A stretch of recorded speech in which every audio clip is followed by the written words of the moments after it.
All right, good evening, ladies and gentlemen, and welcome to the City Council special meeting. Today's date is Thursday, August 4th, 2022. It is right now 5 p.m., and we are in City Hall Council chambers. Madam Clerk, can please take roll call? Yes. Dave Abdallah. Here. Hassan Ahmad is absent. Mo Beydoun. Here. Nancy Breyer.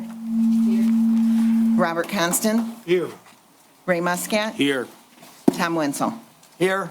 Mr. Chair, you have a quorum. Thank you very much. Appreciate it.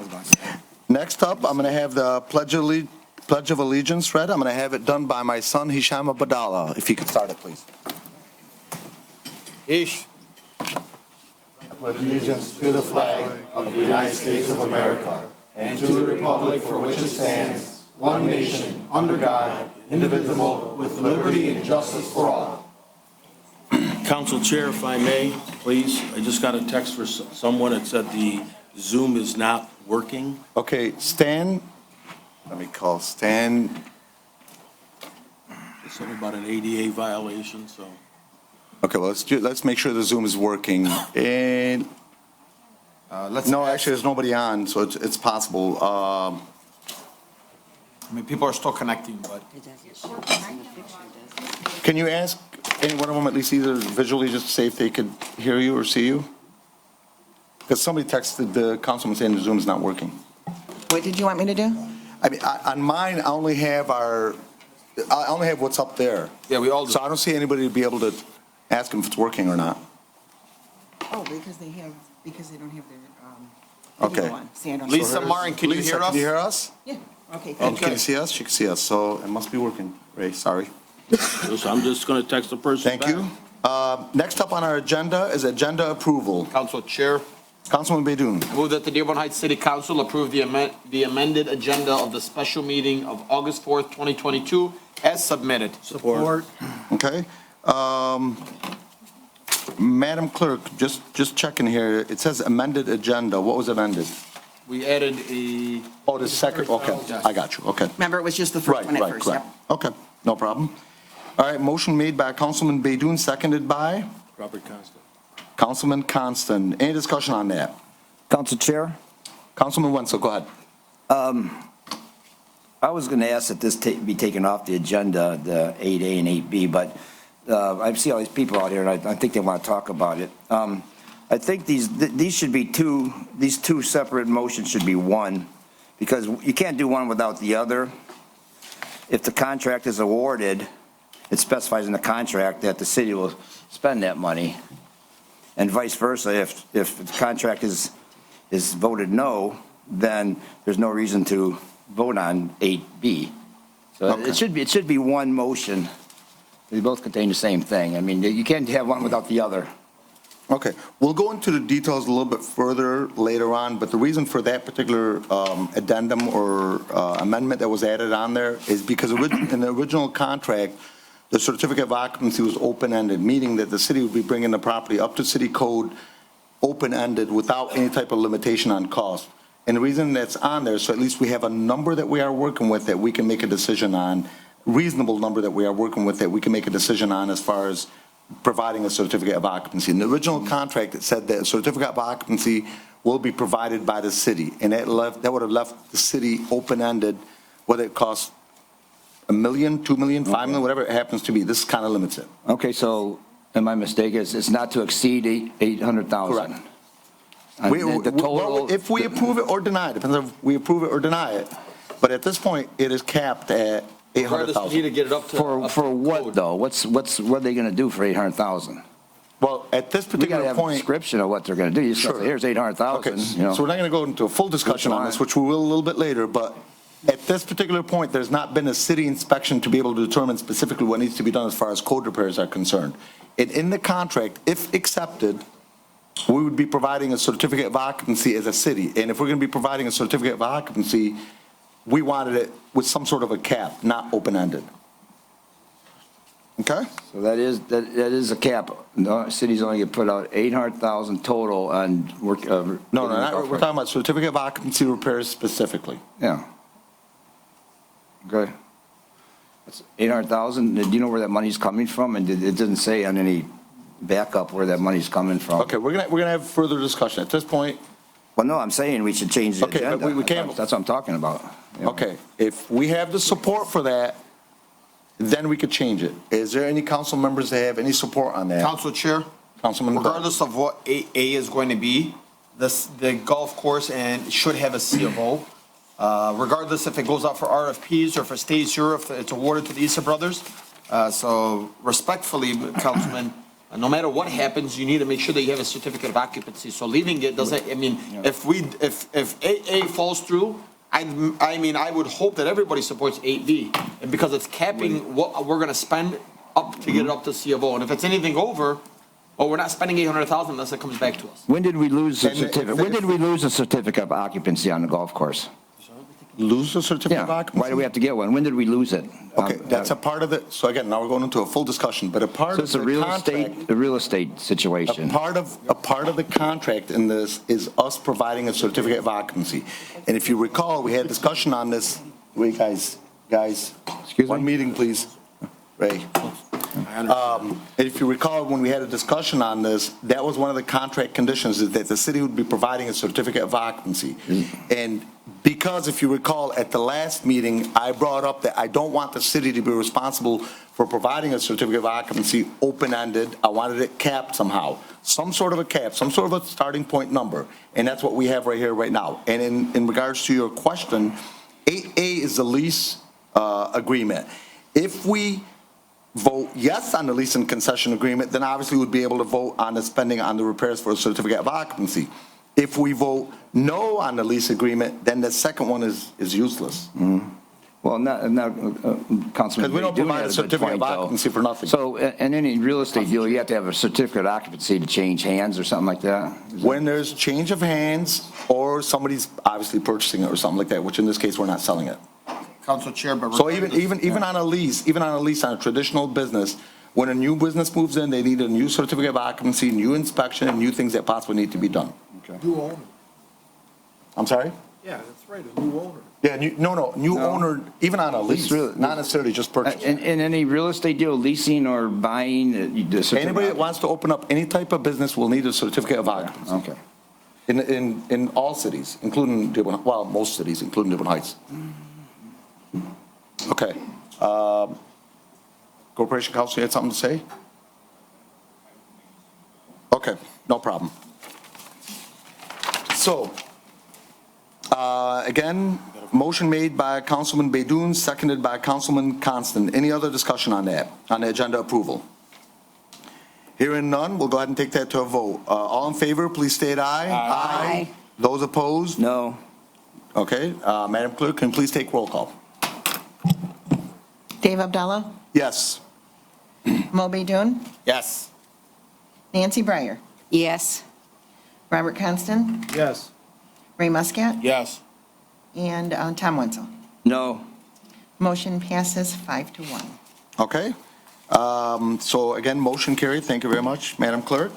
Next up on the agenda is public hearings and comment on agenda items only. Now, we're going to have any residents that are interested in speaking about this go up. You will have 2 minutes. Please state your name, city you live in, and street only you live on. We don't need the address. And please limit it to 2 minutes. And again, this is only on this particular agenda, not other items. So if anybody wishes to speak, you're welcome to come on up. I'm sorry, sir? Well, in this case, yeah, it's on a golf course only, correct. There you go. Okay. I'm Lisa Ferens. I live on West Pleasant Ridge, which is a neighborhood that is near the golf course. And I did go through the contract, and I did read it, and I work with contracts all day at my job. So the way that I read a contract might be a little bit different than the way someone else reads it. I'm looking not only for the details that are there, but also those that are not. And my problems with this particular contract, it's not that I'm against the goal. I'm against this being signed tonight because I think it is too loose and I still feel that it needs to be tightened up. I have sent a copy of the marked up contract to every member of City Council. The specific issues that I have is that there is no rent escalation listed. There should be a specific percentage or year over year after maybe 5 years, or however we want to work that. But to say there's no rent escalation for 20 years is a little crazy. I mean, I'm a landlord, and I'd never go for that. The lease of equipment, it gives the right to the company to lease and then bill back to the city. However, it has absolutely no cap and no guidance with regards to how that is in fact to be done. So if someone's brother-in-law opens up a leasing equipment, they can then lease from them at any exorbitant rate, and it is on the city nickel. Not acceptable. The city, the expansion would be at the city's approval. It should be city council's approval. Not, we want to get away from the administration that we all lived under for 20 years. This needs to be up to the residents. Also, the greens in front of the property. In order to build this Taj Mahal of a banquet facility that we know some people desire, the only way you could do that is to create more parking, which would be to take the green off the front. And the reality there is that that then takes that away from the residents' use for things like art fairs and concerts and fireworks and things like that. Net versus gross, it needs to be reasonable and fair in terms of the payment that goes back. Not a bad contract, just needs to be tightened up. Okay, thank you very much, Lisa, appreciate it. Council Chair, can I pass these? Yes. We've all gotten them. If it's the same ones, there was some that were, Yeah. Edited, no, it's different. This is the original bid, actually. Thank you, sir.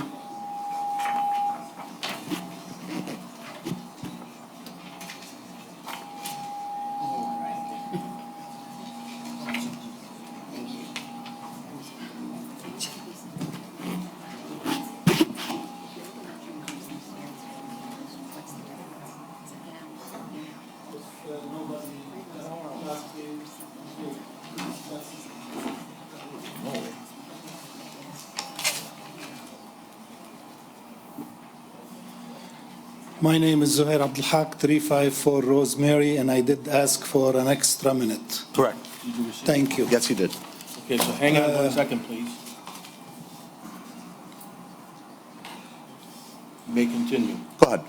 Mr. Mayatki, this is the first bid which came from Mr. Isa. And again, I have nothing against Mr. Isa but to praise him as a businessman and as a person, a human being in our city.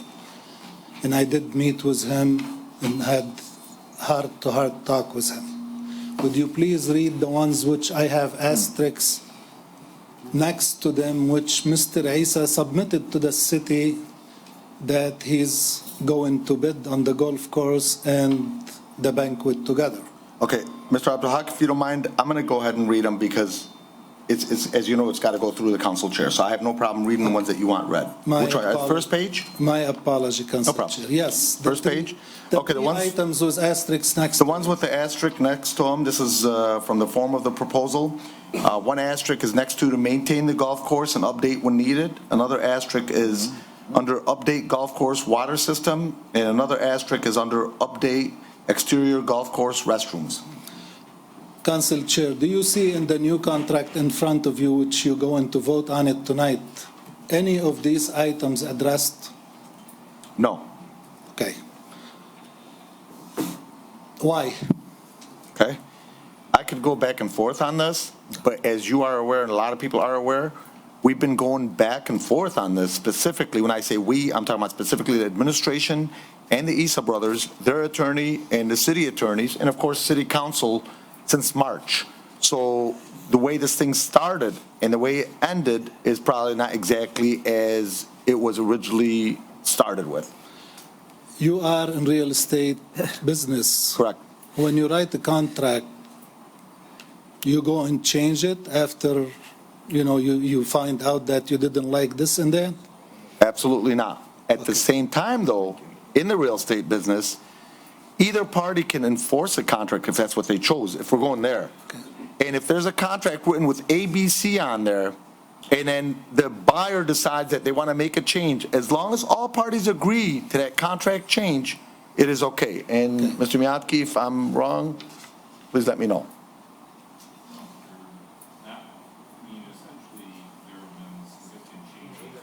Wait, they can't hear you. You got to get the, is it on?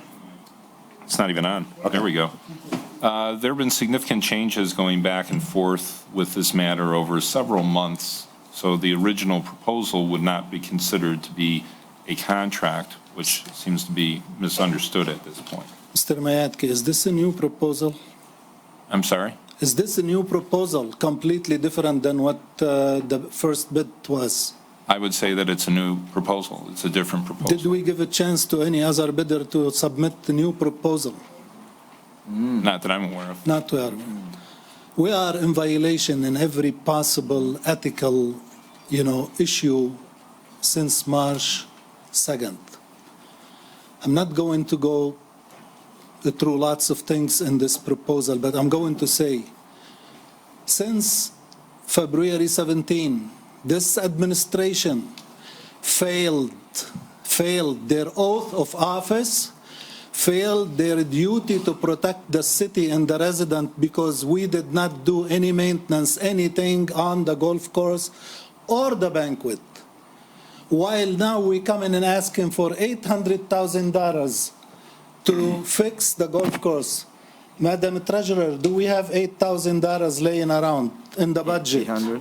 I would like to address that when I have a chance to get up. Okay. But I will answer that because I will tell you what, I've been contacted by many today about this, and I want to share with you. Okay, you will have the opportunity. Thank you, sir. I don't believe we have 800,000, and if we're going to use the ARPA money, let's fix our street. The golf course comes second to the people who are flooding in the south end. It comes third to the people who are working and we couldn't give them a raise. I want you to hold the oath which you took and protect the residents and put any personal interest on the side. Otherwise, I don't know what I'm going to tell you. Good luck to you next year. Okay, thank you.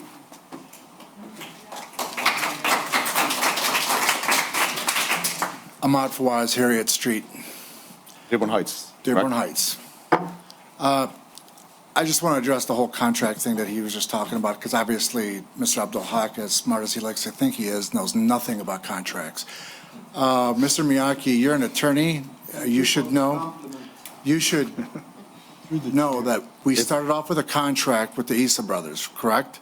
And Mr. Abdullah, during the time we accept the initial bid, we have inspections, we go through everything, we have addendums, we, sometimes change a contract because certain things aren't what they are, but as long as it's acceptable to both parties, that we move forward. Mr. Miyake, you just said that it's not the same contract. It is. We've just amended it. Okay, we've amended the contract several times because what you Okay. presented to the Issa I'm sorry, just one I'm quick sorry, second. For just 1 second. If you don't mind in the audience, please, I want to be as respectful as possible, but we can't have from the audience people blurting out stuff because then we don't get the opportunity to hear the speaker. Each and every one of you guys will have the opportunity to speak, but please, let's be respectful. I want to keep this a respectful meeting. This is not a yelling and screaming match. Everybody will be heard. Go ahead, Mr. Ahmed. Okay, so just so everybody knows, that's all I do is real estate contracts. Anyway, we amend these contracts as we go along because we find things that weren't what they are. What the Issa brothers bid on was not what you guys put forward on, but they stuck with it. Okay, so to sit here, and I was shocked that you said it's not the same contract. It's a contract that you've amended because what you put forward first was not what they saw. Okay. And that's what you should have said, not No, anything else. I'll address after ahead. he's done. Yeah. I think I need to clarify certain things for everyone Sure, because go ahead. there's misunderstanding about what we've been doing. You have 49 seconds. Oh, no, let him have it. Okay. Saying you still have 49 seconds after the respond. Go ahead. Oh, no, he's back. Go ahead. Oh, No, he wanted. Okay. Basically, what was put into us was a proposal. Proposal's an offer, all right? Then we have the ability to accept that. We ended up saying we were accepting it subject to negotiations. Then we ended up finding out that the conditions that existed with respect to the agreement could not possibly be undertaken because people did not understand what was happening. At that point, there was a rejection, and there was basically what we would consider to be more of an agreement that we can't go forward with what was done. At that point, there was further negotiations. So the original proposal that was put in was not a contract. It was basically a proposal, it was an offer, and then we basically ended up being in a position where we accepted that, which would generally be the basis for a contract. With conditions. But we had to negotiate an agreement, and we could no longer negotiate an agreement because everyone's understanding about the basis for the agreement was terribly flawed.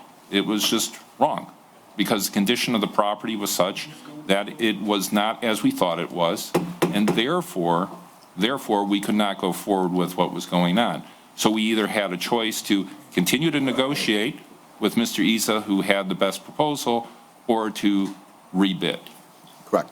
So, That's get back just, to what it was. that's from a legal standpoint in terms of contractual, proposal.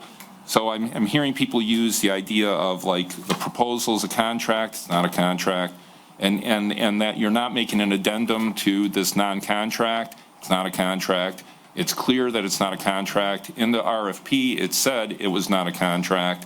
And so, I want us not to end up making mistakes with these legal terms of art, particularly because if I get asked a question, then people won't understand what I'm actually responding to because I haven't given enough context and they don't have the knowledge of the context. Respectfully, but that's what we're looking at here. So with that context in the situation, yes, this is different. If the idea is that this is different, yes, it is different because the conditions were different than what was understood at the time that the RFP package was put out. Whether or not that is an appropriate decision is a decision for the policymakers and for the residents.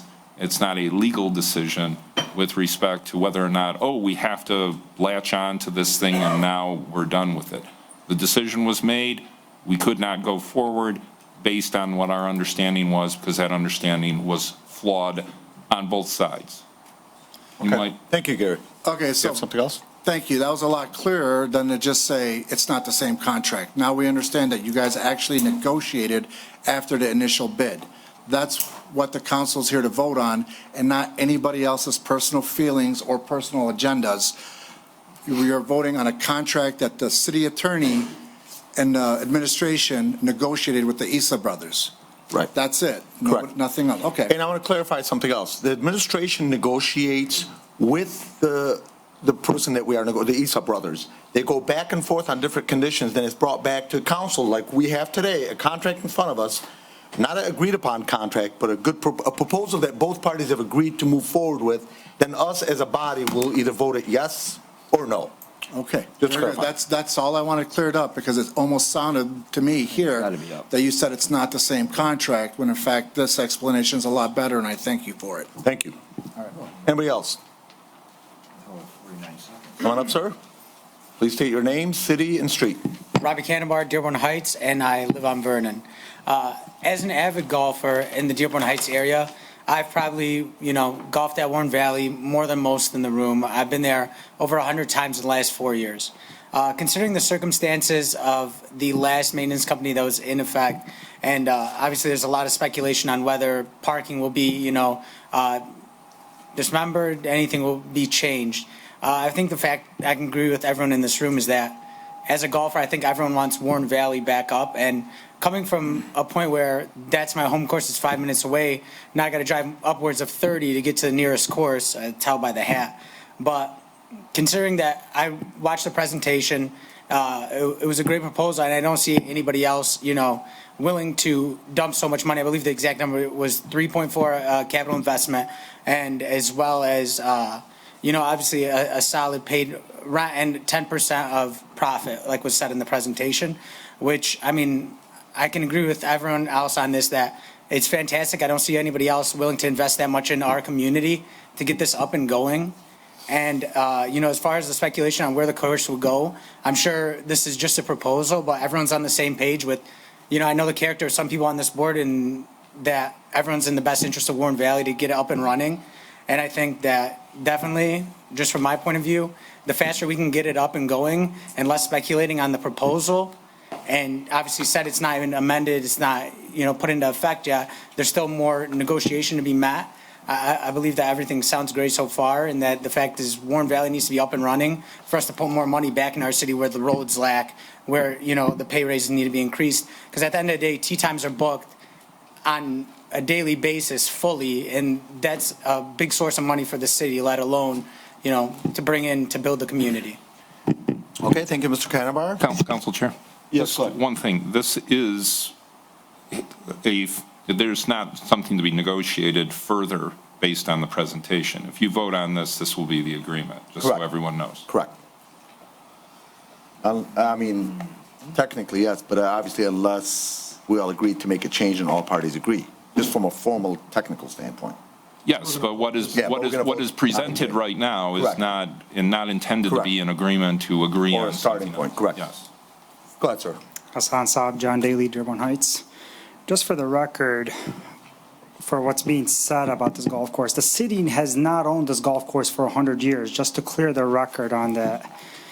And as for maintaining it, in the CFO, Councilman Winsall keeps asking about a CFO. When they voted and bought this from the county, no CFO was issued, no bids were certified by the state, nothing was ever done. But now they want to throw the book at the current administration. Oh, you failed the golf course and failed the city. Where was he when he voted for everything then? And as there's certain, residents in the city that bark. That's all they're good at. They all think they're attorneys. Okay, if you don't mind. One second. Do me a favor, Hassan. I said in the beginning, I want to keep this respectful. Okay, I've got this. Please, let's keep it respectful. Go ahead. But Council Chair, one moment. Mr. Wenzel was not on council when we purchased this, just for No, information. I understand, but Okay. with respectfully, if he's doing his homework and saying everything that he says he's doing, he should look back and check the homework that was done by the city then, before he says he keeps calling it a gem. Thank you. Thank you. Anybody else? David, this lady's been waiting. Right here. Come on up, ma'am. Hi, my name is Pamela Dorton Harker. I live on Van Buren. I can't get with the trouble with the clerk. In Dearborn Heights. Yes, in Dearborn Heights. Thank you. I was born in 1965 in Dearborn Heights. So this city means a lot to me. I moved out and moved back. I live 4 houses off Ann Arbor Trail. I am so upset at how the golf course looks. I get emotional about it when I drive by it. Sure. I'm not familiar with the bid and everything. I just found out about this meeting. I'm unsure of one bid and not being able to other bid for it. Seems a little odd for me. But what I do have to say is I don't understand why the golf course has not been maintained, why there's dead branches. I mean, I want this golf course back because I do know a lot of people that golf, my husband, other people that golf. It was beautiful, it's not no more, and from what I understand from golfers, it's gonna take a long time to bring it back to what it was. In the short amount of time, it's not been taken care of. So I'm saddened by that. But what I would like is that whatever occurs, I went to Riverside when I was in high school. So that means a lot to me. I want this to be a community thing for all residents, not one particular, not this, but for everybody to enjoy and to be upkept. So please consider the residents and how they feel about this whole situation and about this golf course and about the community, because it means a lot to many of us that have been here a long time. Thank you. Thank you very much. Now, just for clarification, ma'am, there was more than one bid. The city council took a look at all the bids that came in. Now, we're talking about way back February, March. And this was the entity that we decided on, and then the negotiations continued. As far as being a lovely golf course, that's based on all my conversations with all the council members and the potential party that may take it over, and the administration and the mayor. That's our focus, to have it up and running I'm making myself clear, as a golf course, and looking beautiful as a golf course. And I'm only saying it like this because the rumors fly around that, there's going to be houses built on it and all this. It's going to be a golf course.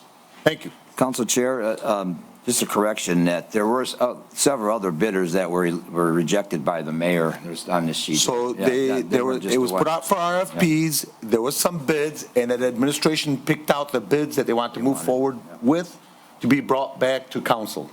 Correct. One of them was going to invest $5.6 million on this one right here. Okay. I don't have the bids in front of me to talk about the 5.6. Who's that? Council Chair. That was Barbara. Okay, now I remember which one. I've got that one. I just don't like, especially a council member misleading the residents. Yeah, there's more to that story. Okay, the legal way to do it, and the councilman knows that. Yeah, now I know what he's And I just want referencing. a correction again for the probably thousandth times. The bids were open as it's supposed to be in front of everyone. And this particular bidder, he saw the highest bidder, he decides to stretch it and put a new bid in it. That's illegal, Yeah, Councilman. I remember that one And again, I now. want to say on record, again, for the thousandth time, that's what happened. Yeah, and I apologize, I remember that one, but if you remember, that's what happened. I couldn't remember the Still, 5.6. there were other bidders that. Okay, I know, but- That were, wait. Councilman, There we were still all other discussed them. bidders that were rejected by the mayor before it came to us. We didn't have all these to choose from. Council Chair? There. Go ahead, Councilman, I'm sorry, Again, Mayor. all the bids that we got, they were actually, it was tabulated, it was presented to council as we received them, including the one that actually stretched it off. We still put it on there. Correct. Yeah. If I may, too, if you look at the document that Mr. Abdul-Haq provided everyone with, for example, the first bidder was the Davy Tree Expert Company, and it says total $4,108,800. The problem was that was a non-responsive bid. That was not to pay us that amount, that was for us to pay them, all right? And they were only going to end up taking care of golf operations. And not the, Right, and then Isa Brothers was the only one that said, we'll do both golf operations and banquet operations. And then Mr. Mackey only was going to do banquet operations, and he was at 2 million. And then Baba's Grill basically was going to be banquet operations only and was the 5.6, but there was the issue that the mayor just spoke Correct. to. So my recollection on how this was discussed was, we want to go with the person who's going to be able to do both. absolutely. And we want to basically not have to pay Davy. We want to end up generating revenue Correct. off of this. And us as and I apologize, I mean, when you say 5.6, that's why I couldn't remember, because there was changes made. That's why it was a different, we'll leave it at that. I'm not going to go into that one with One more, legalese. Council But Chair. again, we had an opportunity to take a look at all the different bids, and as a body, this is a concessionaire that we decided to move forward with. So at this point, we can't rehash what happened 2 years ago, or a year ago, to but- decide which one we picked. We voted as a body, 7 council members, and this was the one that was voted on. So at this point, that's the one that's in front of us. Originally, I understand what you're saying about we didn't want to pay, because originally the administration wanted this package where this wouldn't cost the city a penny. The person that won the bid award would pay for everything. It wasn't going to, that was the Okay. agreement, right? So let's, Council so Chair, now, if I may? there was a bidder that was Okay. taken out because we were going to have to pay them, but now we are investing money. So this is the same, this should, this, Okay, again. One second. again, Okay, guys. another Go ahead. bidder Go ahead, on boss. that Guys, let it be guys. One of the council members. Just 1 second, Mr. Mayor. 1 second, Mr. Mayor. Point of Just to be order. fair, Such thing as point of we're having order? residents go up. I can't have it. I 1 clear- second. I understand. Council Chair, I clear everything for you before. I know, but just want to give me a second. We're We're having residents go up and speak. Once residents speak, if they have a question, we could answer them. But if we're going to have a discussion amongst council members, let's wait until the time that we have it to vote on it, at which point a motion will be made, and any of the council members can have a discussion on that. And as you recall, the normal Robert's Rules of Order, we will go ahead and say the motion, and we'll say any discussion on that, at which point you, I, or Baidoon, or anybody else can have a discussion on it, and then we'll go from there. But we can't have a discussion every time a resident goes up to speak, if you don't mind, Councilman. Mayor, were you all set? No, I just don't like to mislead the residents, so I'm making. Okay. Thank you. Go ahead, sir. Thank you, Council Chair. Sam Hodge, Dearborn Heights, Michigan, Garland Drive. Honestly, it's getting nasty. It's taking forever. And I don't even know why every time Councilman Tom Wenzel has something completely different. You guys have a business order. You guys have one particular item on the agenda. Let's move forward. He wants to go back and talk about the bids. If he wants to talk about the bids, that's something completely different. I don't think that's available on the agenda, so there's no reason to discuss it. Since he's not even aware what are the requirements for any sort of business to have a certificate of occupancy, honestly, I won't even waste my time listening to him anymore. Okay, thank you, sir. Anybody else? Come on up.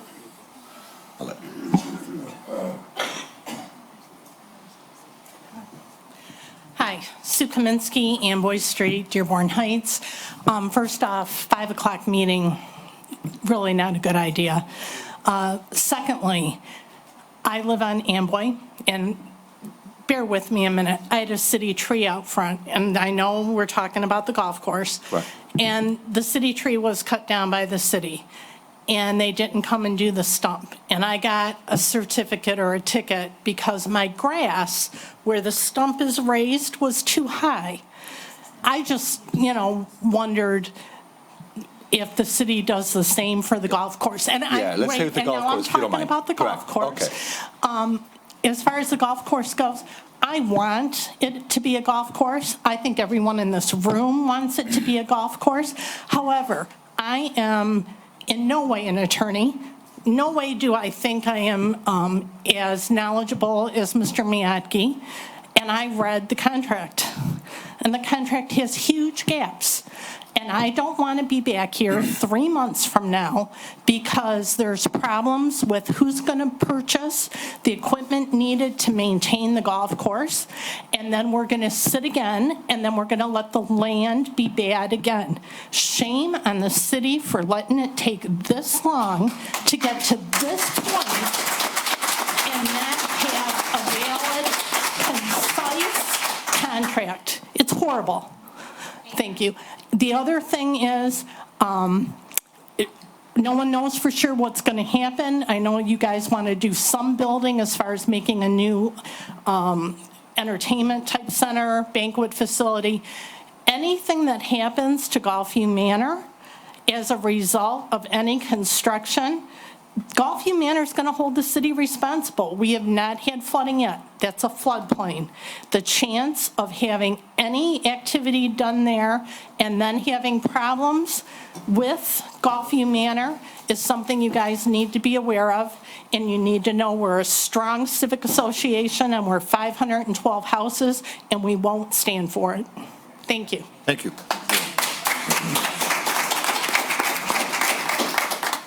Anybody else? Come on up.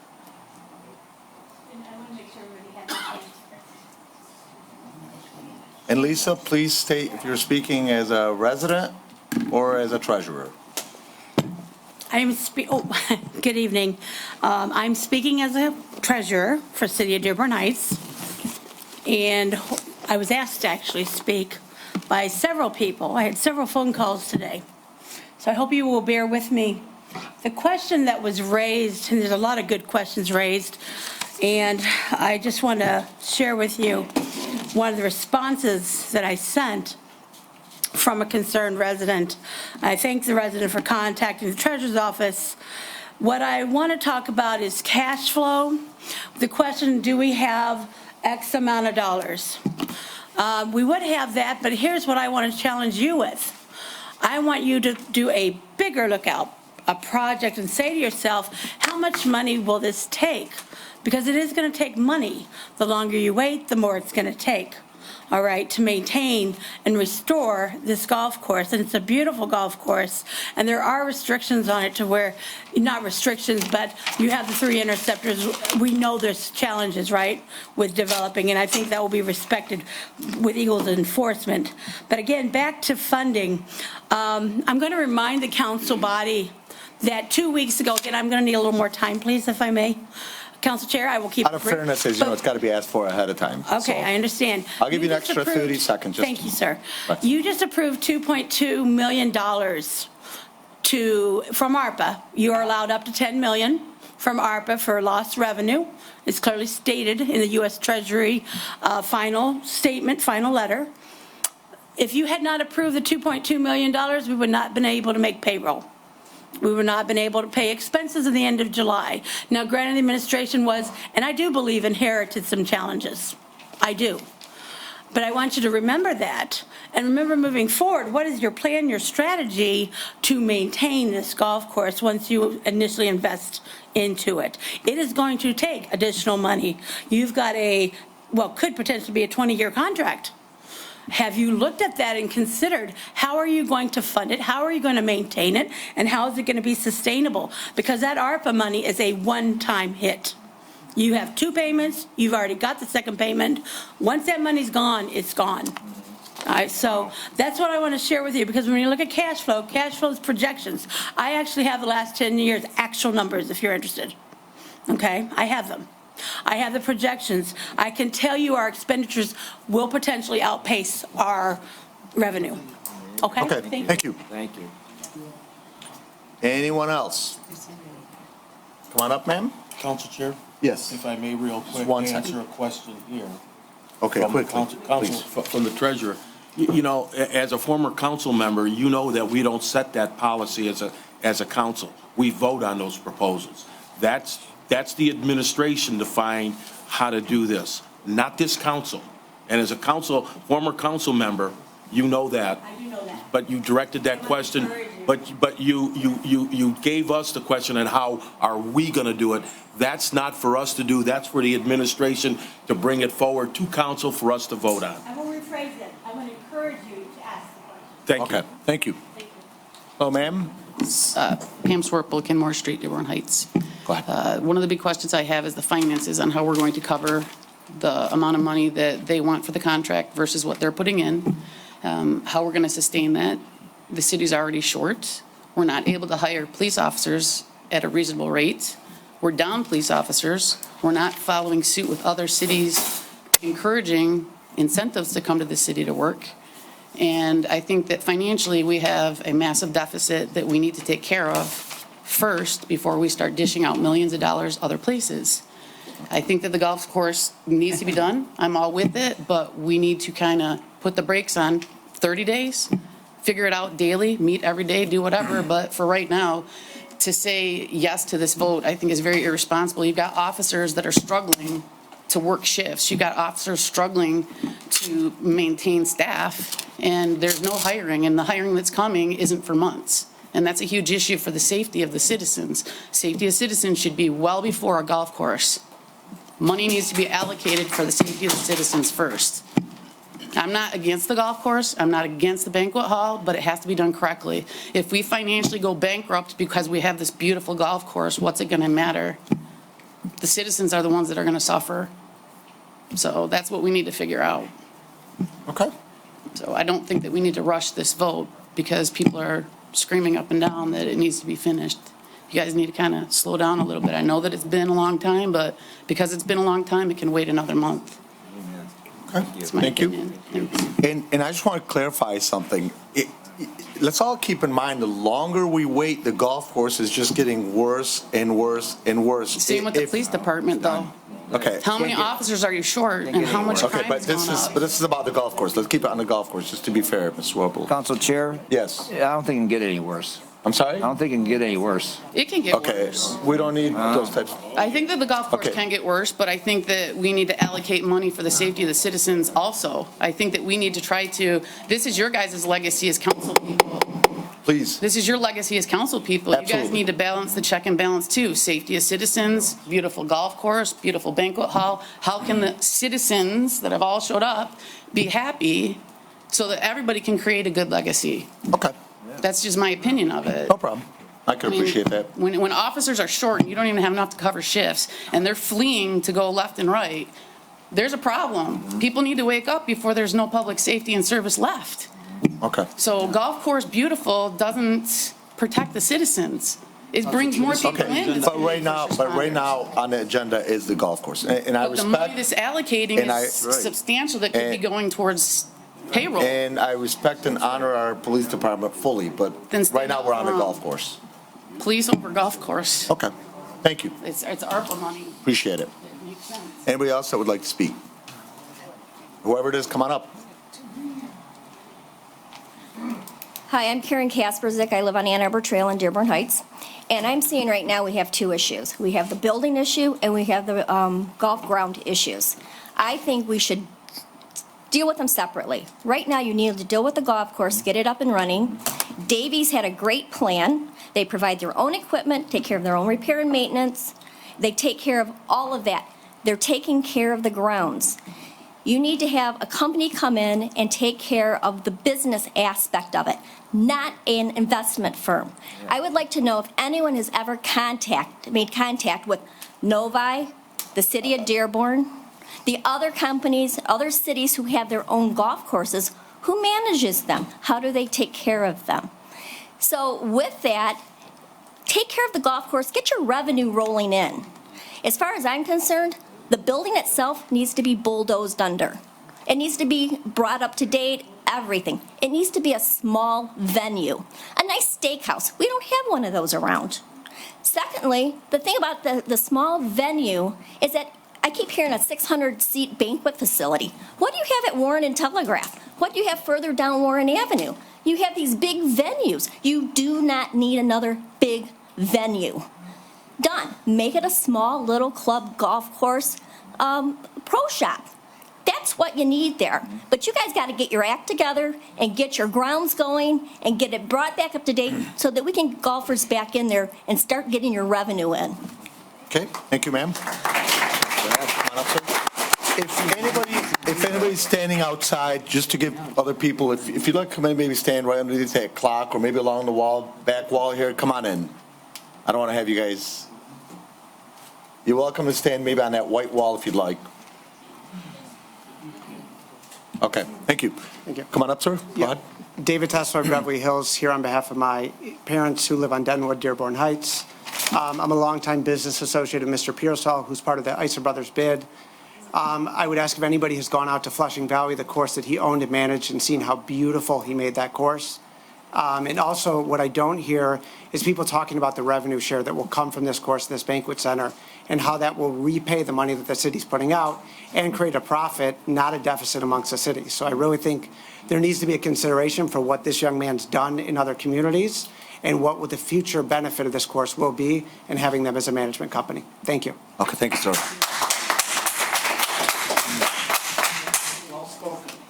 Hi, my name is Aaron Bush. I'm here on behalf of Mr. Pearsall and his group. I'm a 25-year PGA golf professional. I've run many facilities through the years.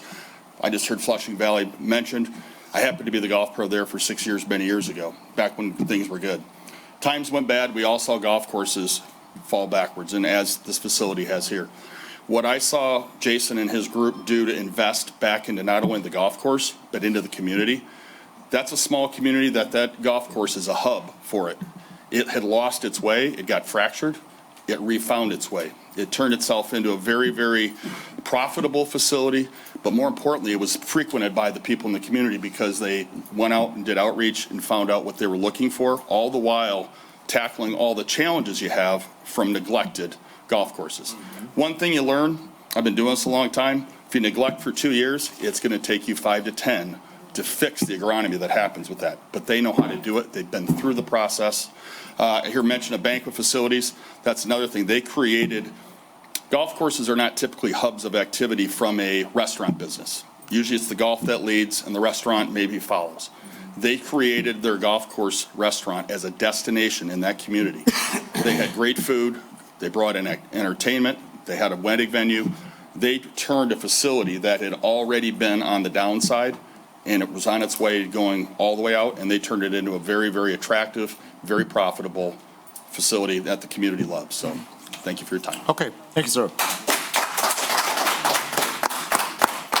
I've heard a lot of interesting things. I'm here on behalf of Mr. Pearsall. Yeah, talk to Mike for him. I'm sorry. My name is George Arnold.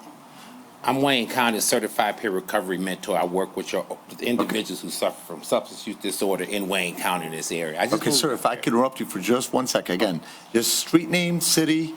Oh, please, I I'm live sorry. in Wayne. In Wayne, okay. I work in. Yeah, that's fine. Just street and city. Wayne, what street? Oh, on Wayne. Because the clerks will need it. Hamilton Place. Okay, go ahead, sir. I need the address? No, we're good. Okay. But I cover all Wayne County. Sure. I've lost quite a few clients from Dearborn to Dearborn Heights to overdose.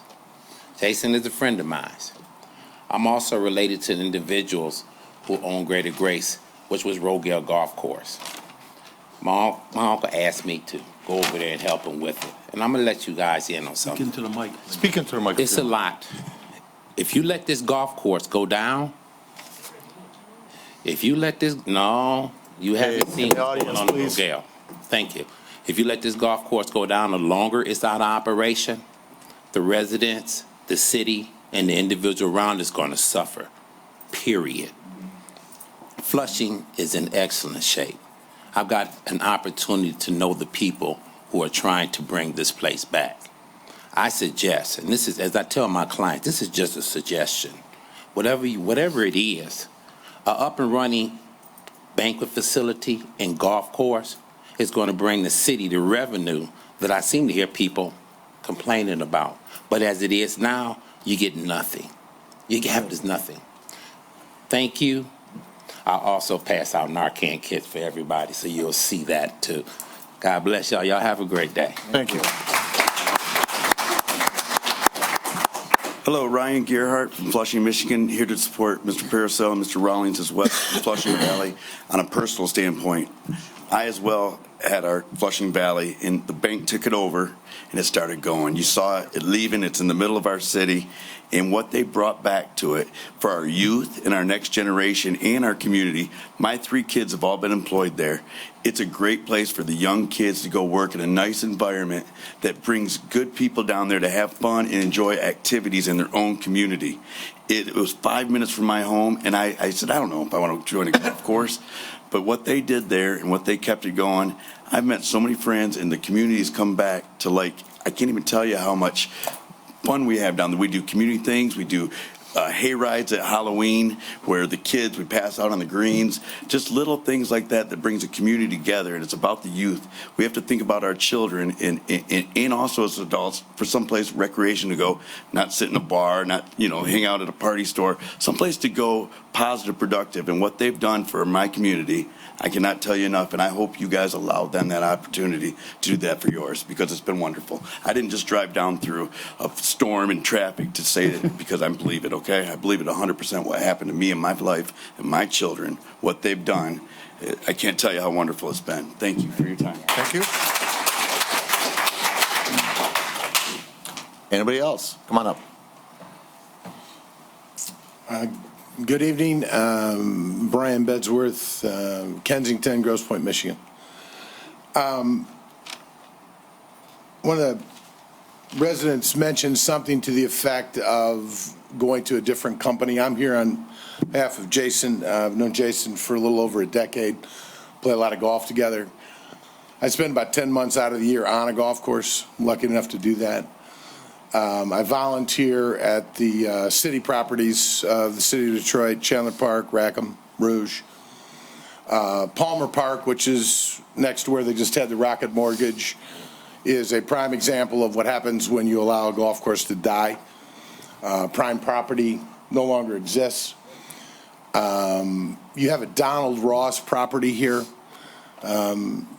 which is one of the greatest 4 designers in the history of the game of golf. Where they just played the Rocket Mortgage. Detroit Golf Club is a Donald Ross golf course. This is one of the only 30, I think there's 3 in the United States, Donald Ross golf courses that are 36 holes. You had some of the biggest events in the city. The NAACP had an event here. Former sheriff had an event here. Massive turnout to come to play this property. Jason's group also is involved in the front end of over 200 golf courses across the United States. From a management standpoint, from a point of sale standpoint, very disciplined individual. People come to a golf course, they want to come in, they want to maybe get a hot dog, get a beer, and leave the building, and they want to be on your golf course. You have a jewel in your backyard. And hate to see you let it go. Good luck. Thank you, sir. Anyone else? Good evening. I'm Chuck Desatel. I live on Main Street in Flushing. and I happen to live on the 10th hole of Flushing Valley Golf Course. And I'm here obviously on behalf of Jason Pearsall, on behalf of Michael Rawlings, and I can tell you that as a homeowner on that course, I was very concerned. For a while, you couldn't give that course away because it got in such disrepair. The building was in such disrepair. They turned it into a sports bar. They just had so many great ideas. And coming from Flushing, and if you don't know where Flushing is, it's just like an hour north of here. And coming from Flushing, it's like a Hallmark card. It's a very, very small community.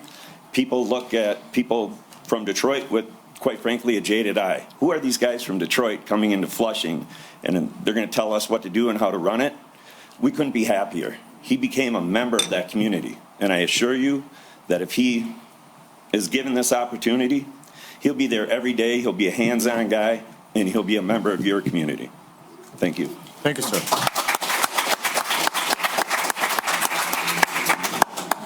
Anybody else? If there are, yeah, I'll be going to Zoom. The next one after this one will be going to Zoom. Madam Clerk, go ahead. Andrea Cooper. I live on Rockland, which butts up to the golf course on Ann Arbor Trail. Dearborn Heights. Dearborn Heights, yep. Concerns that I read through the proposal. You want to pay over $800,000 to fix this up by April. I don't know where you're going to get the $800,000 to do it if you haven't done it yet this year. The income makes no sense to me. You said you're going to get $5,000 a month for 12 months. That's $6,000 or $60,000 for 10 years is $600,000, but you're putting out $800,000. The hall remodel, that's going to take away from renting out the banquet space then. So you're going to lose money on that. The special purpose entity, I see only as a tax break for Mr. Issa's. The community, somebody just mentioned about the community. You guys just had a music fest at that place and all the garbage is left. You didn't even clean up after yourselves. Thank you. Thank you, ma'am. I want to make something clear, and I'm speaking on behalf of myself personally, not on behalf of the body, but although I've spoken with different council members. The ultimate goal for the city in this place is we are not running a business, a for-profit business. If we were running a for-profit business, you know, the city would say, well, we're going to open up, I don't know, a gas station, or we're going to open up a restaurant, or we're going to open up a bowling alley. This is a service that we are providing to the city. And yes, in a perfect world, we'd make $80 million a year from it in a perfect world. But the reality is, our ultimate goal is to get somebody in there to invest money into it. We would still own it, but meanwhile provide a service to the residents. So in this particular case, we've got somebody that's willing to pay up to $3.4 million in upgrades, and we're going to make some profit back, of course, some profit back, but meanwhile, there'll be a service provided to the residents. So please, for everyone involved, let's keep that in perspective, because we're taking a property that's going to be just sitting there. If it was just for profit, if it was pure profit, and let's keep that in mind. For those that bring up profit, let's talk profit. If you want to bring profit, then we would build, and I know a lot of residents didn't want it, and I was one, and I'll say it, I'm very transparent, I was one that at the time, I was okay with it. But I found a lot of the residents were against it, and I said, okay, that's not what the residents want, we'll change our minds. But let's look at it for profit only. If you go for profit only and you build houses on that, there's gonna be a lot of money coming into the city. But that's not what the city's focused on. The city's focused on providing a service to the residents. Please keep that in mind. I just wanna make sure that it's not about the money. I'm sorry, we'd have to go to the next person. Come on up, whoever's next. I'm sorry, we're going to Zoom next, sorry about that. Let's go to Dana on Zoom. Yes. Yes, home.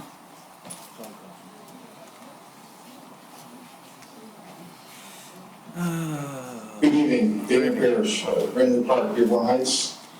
I just wanted to say a few things about this the golf course. One is that I've noticed in the council meetings, and I wrote a letter to the council chair regarding this. I've been watching all the meetings, and one of the things I wanted to say is that as council members, you have a duty not only to obviously attend these meetings when Dana, you got cut off after council meetings. Okay. Not only come to council meetings, but come prepared, do your homework. It's quite evident, at least to me, and I'm sure to a great many residents as well when they watch these meetings, that there are some members who haven't read and done research. Basic research, like read the packets, read the contracts. And I want to have additional study sessions on things that are available for, I don't know, a week beforehand. If you have questions, as the council chair has pointed out in the past, you probably should call people up and find out answers before. It's clearly not happening. Another thing I wanted to mention is back in 2017, when this was brought up by the previous administration, then Councilman Bazey brought up the fact that the city didn't have the funds to get this course. Now we're caught in catch-22, because if you don't do anything with it, it gets worse, you gotta spend more money. Now we've gotta spend money, because as you said, Council Chair, we've got a situation, if you let it go, it's worse, you gotta spend more money. So we're in a catch-22, either spend it now or spend more money later. So just be aware that the mayor is trying to do what he can based on the situation he was put in when he was elected in office. He didn't want it then, and he tried to get other council people with it. That's including our treasurer. She voted for it initially as well. So she's complaining now, and she doesn't complain now. Thank you very much, and good evening. Okay, thank you, Dana. Anybody else on Zoom, Madam Clerk? Okay. Let's go ahead, go back to the audience. Come on up, that's our controller. The gentleman here was waiting. Right. So if you do me, I'm sorry? That gentleman. Even if the gentleman was waiting, I'm gonna let ladies go first. I'm sorry. Hi, I am Cindy King, the comptroller at Dearborn Heights, and I just wanted to make it clear that we are not in a deficit at this point. We are cleaning up our year end for our fiscal year. Who's got their phone on? What's going on there? We understand that. Go ahead. We understand, and I agree with you, that this is not for profit, but it is something that we offer the community. We are asking for the Dearborn Heights to put in $800,000, and it's capped at that. I don't think that we're going to be in a position that we can't afford this when, as you say, come down the road, it's going to bring in profit. And it will be something that the community will enjoy and need. That's all I wanted to say. Thank you. Council Chair. Council Chair. Go ahead. Come on up, sir. Council Chair. I unfortunately. Come on up, sir, but go ahead. I need to clarify something. The fact that the budget amendment would say it's $800,000 as a cap does not mean that contractually we will be limited to $800,000 in expenditures with regard to the certificate of occupancy. Let's be very clear about that. We will be required to pay whatever is necessary to get the certificate of occupancy, whether it's $500,000 or $1.5 million. What you vote on item 8B does not change our contractual obligation to Isa Brothers and Revive. So I think that's clarification that everyone needs to understand. We just can't sit there and say, well, we're only appropriating $800,000, and so that's all we're going to have a contractual obligation to take care of. That is inaccurate. Okay, then I could speak for myself personally. That's definitely, absolutely, positively, the intent in that contract is to make sure that we are not obligated over and above 800 unless we choose to pay for something over and above 800. Council Chair, respectfully, it's not in the contract. I mean, okay, and then whatever we want to call it. I mean, basically, you know. Okay, if you don't mind, the audience, please. Yeah, and I'm not doing this for applause. I just don't want to make sure. I've tried to be very clear that everyone understands what the ramifications are with respect to this since I've been involved in negotiating it. So I only chime in when I feel people are misunderstanding something to clarify it. So. Okay. Thank you. Go ahead, sir. John Walker, Whitefield Street, Dearborn Heights.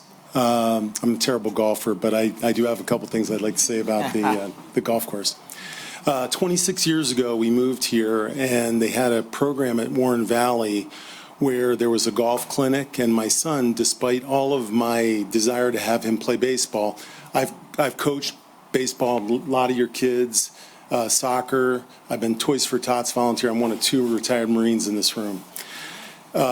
My son got involved with this, and 2 years later, he won the Warren Valley title, and I threw away the trophy years ago. But I want to put a little personal aspect on this. I've never met Jason. I presume he's down there. These guys provide a vision for where this could go and could differentiate Dearborn Heights from a lot of the other communities here in the metro area. People can fly in and play this course. There's a lot of things vision-wise that you should listen to their contract. They have experience. They've done it before. Now, we're talking about expenses, but this could actually make a lot of money for Dearborn Heights. I'm not saying it will. I don't have a lot of experience in that area. But these guys have done it before at another course, and I suggest that we give them the chance rather than wait 60 days and have this thing die and go into 2024, which is probably going to cost another $1 million. So that was my point, is that I'm invested in Dearborn Heights. I've lived here a long time, and I think we should consider that, okay? Being penny wise and pound foolish, that's what we're looking at if we don't approve this. Thank you. Okay, thank you, sir. Anyone else? No, unfortunately, I apologize. But you can have somebody on your behalf go up and say something if you'd like. Okay. Are you coming up? Go ahead, sir.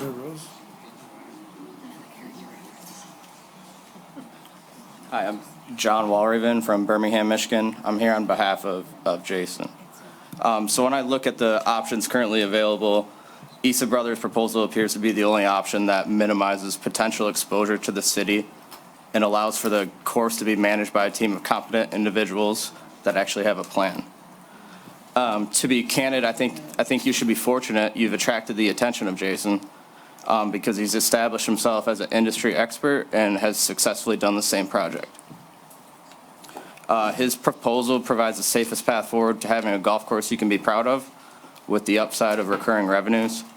And the reality is you probably won't receive another proposal from an industry expert that will embrace the existing culture, and it would just be sad to see you guys miss out. Okay, thank you, sir. Anybody else? If we have, okay, come on up, ma'am. I'm not a Dearborn resident. But You don't need to be, ma'am. It's okay. So But I just need name, street, and city. Patricia, and I'm in Redford. Okay. And street name. Donald. Okay. Yeah. So speak into the microphone, please. I'm sorry. And so I play at the course, but I'm not a resident. But I love playing at the course, and we've been playing for the last, 15 years maybe? Something like that. And so we would hate to see it go away. We love the course, and we love being there, and we love being members and stuff like that. I just wanted to say that. Thank you, ma'am. Thank you.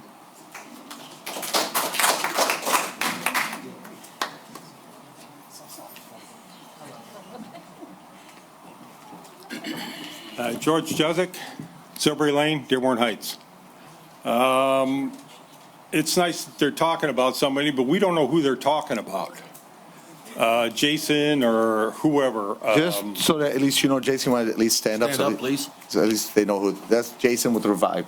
Okay. Now, what kind of credentials? I mean, do these guys know anything about golf? I'm sure he does, but I don't even know who these people are over here. Sure. You know, I'm glad they came all the way out here. I will give, if you're asking for it, I will give him the opportunity to go up late. Once you're done, to go ahead, just give us at least a synopsis of his specialty. Beautiful. Beautiful. That's it? Okay, so Jason, come on up. If you could just give just a briefing of your specialty and what you special.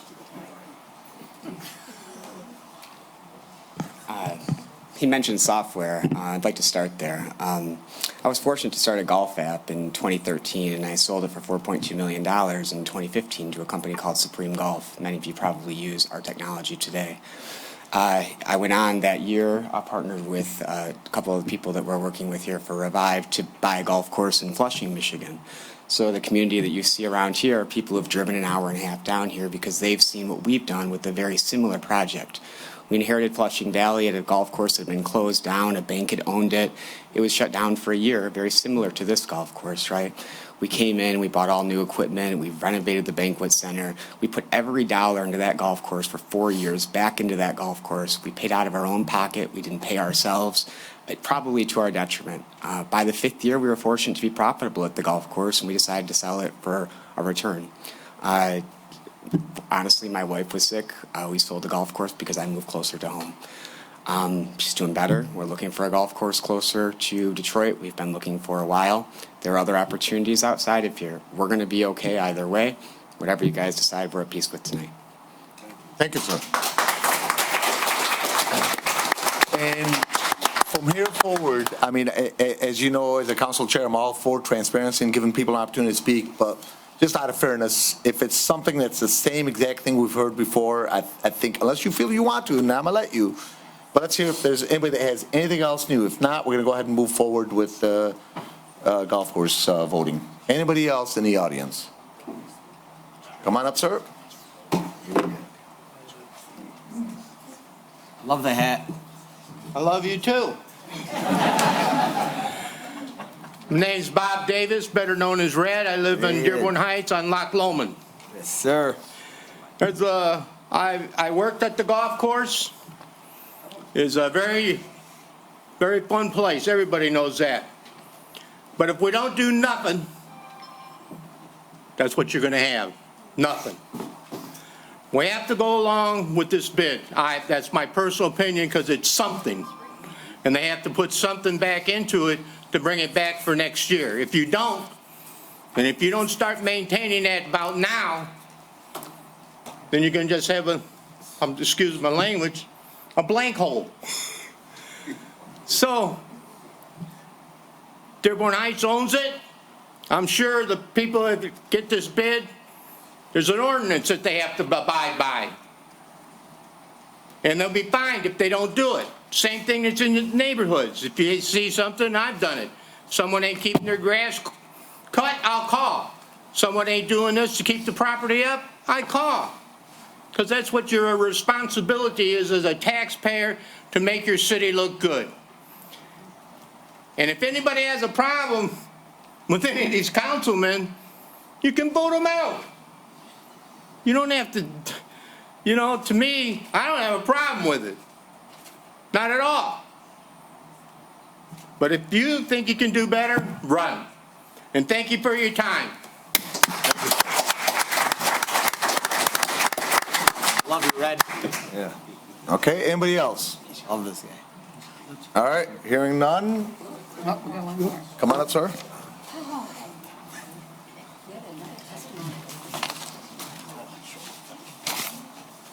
Hi, Jim Isgoda. I live on Vernon Street, Dearborn Heights residents. Just listening to all the conversation today, I just have some concern following up with the corporate counsel's comment earlier.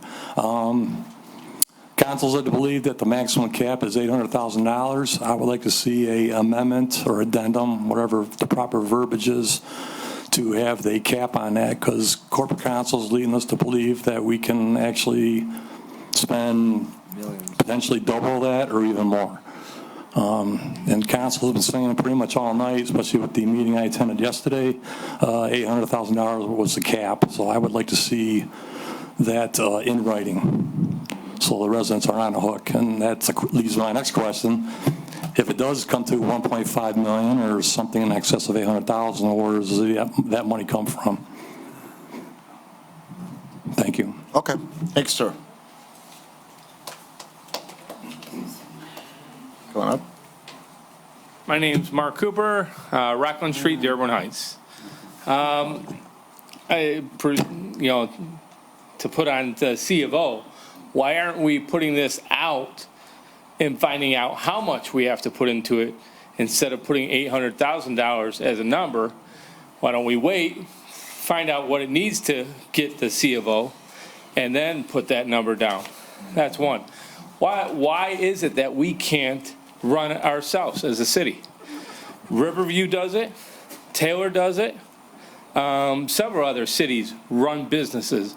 Riverview's got the golf course and the landfill, and brings revenue into the business or into the city.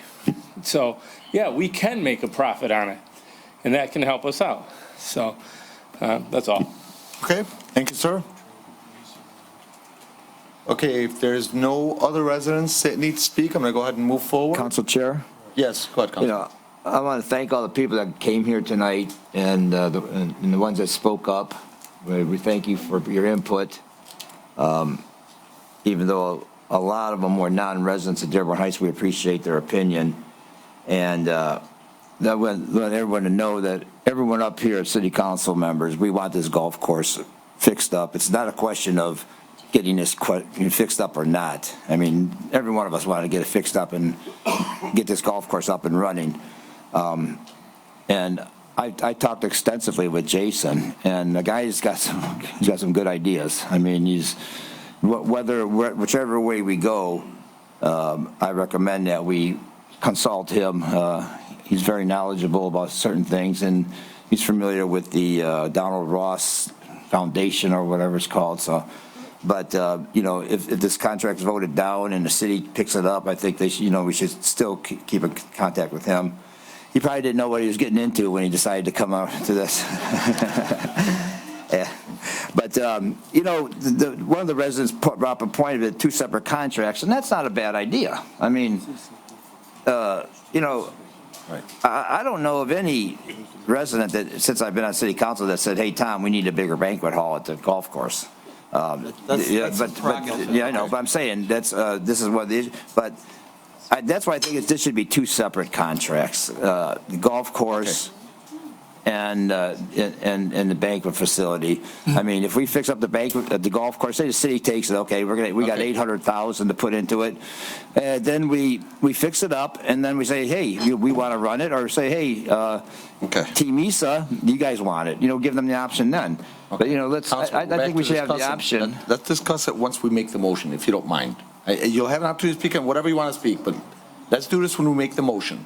Because, I allowed you to speak, think you're going to say something else, but now we're back to this, negotiating this. Let's go ahead and make the motion, and then every council member will have the opportunity to speak as they so, wish, if you don't mind. Okay, so go back to the agenda. We almost lost track where we're at. So we just finished public hearings and comments on agenda items.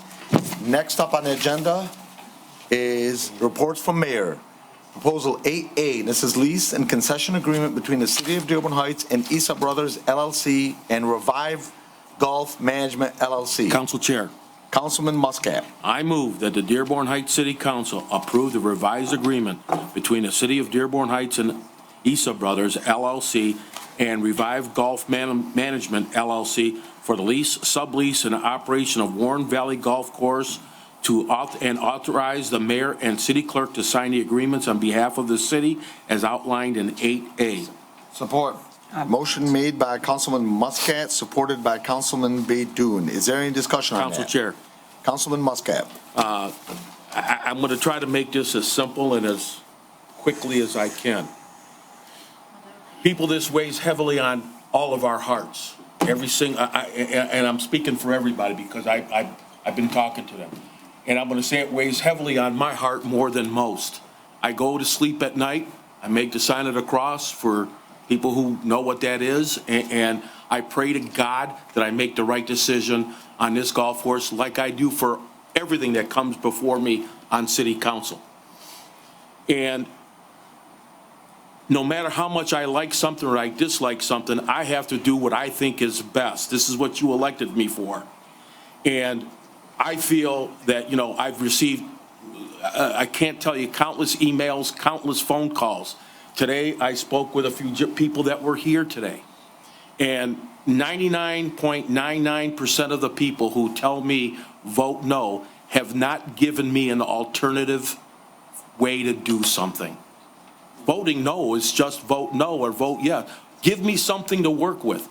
I think we've given the city something to work with here. We have an opportunity to try to move forward and do something. We had a gentleman speak a little while ago that said, if we do nothing, we've got nothing.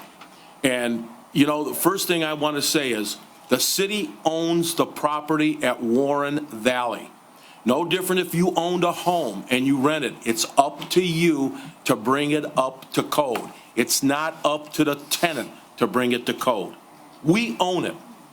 Okay, I made a proposal once, and I still may do this, and have the people vote on it for a small millage, a very small millage. It may cost some people $20 a year for 5 years to put money into the golf course, the golfing portion of the golf course only, to set the golf course on a strong foundation to move forward, like other cities have done.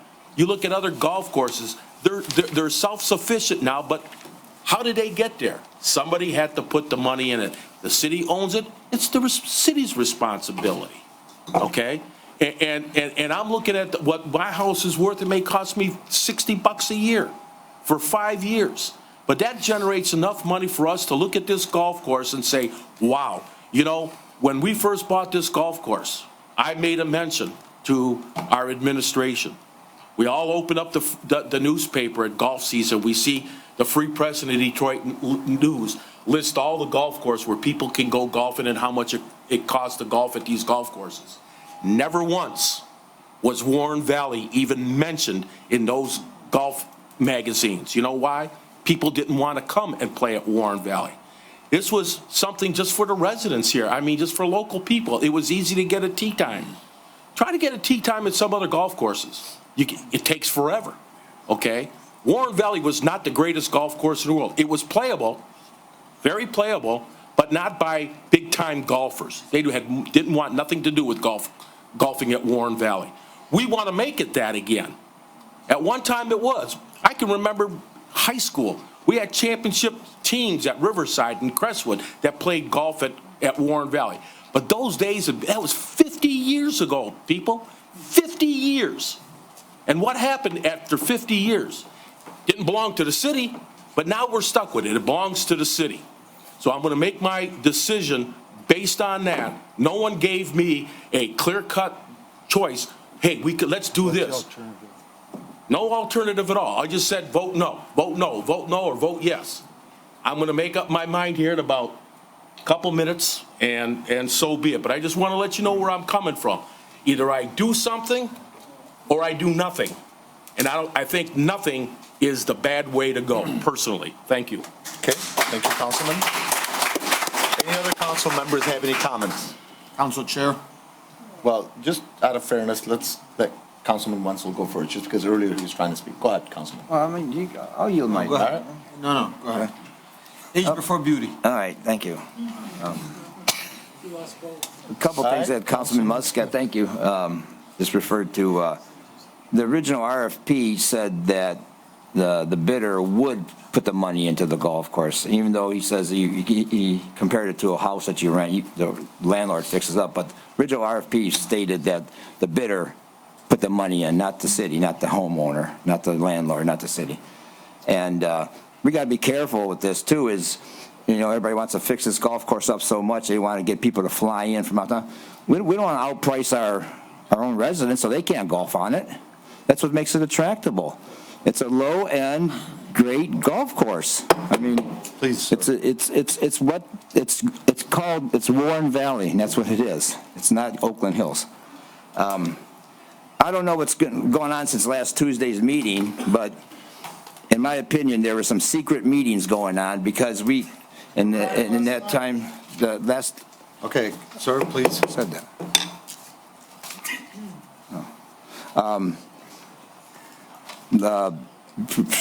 Between.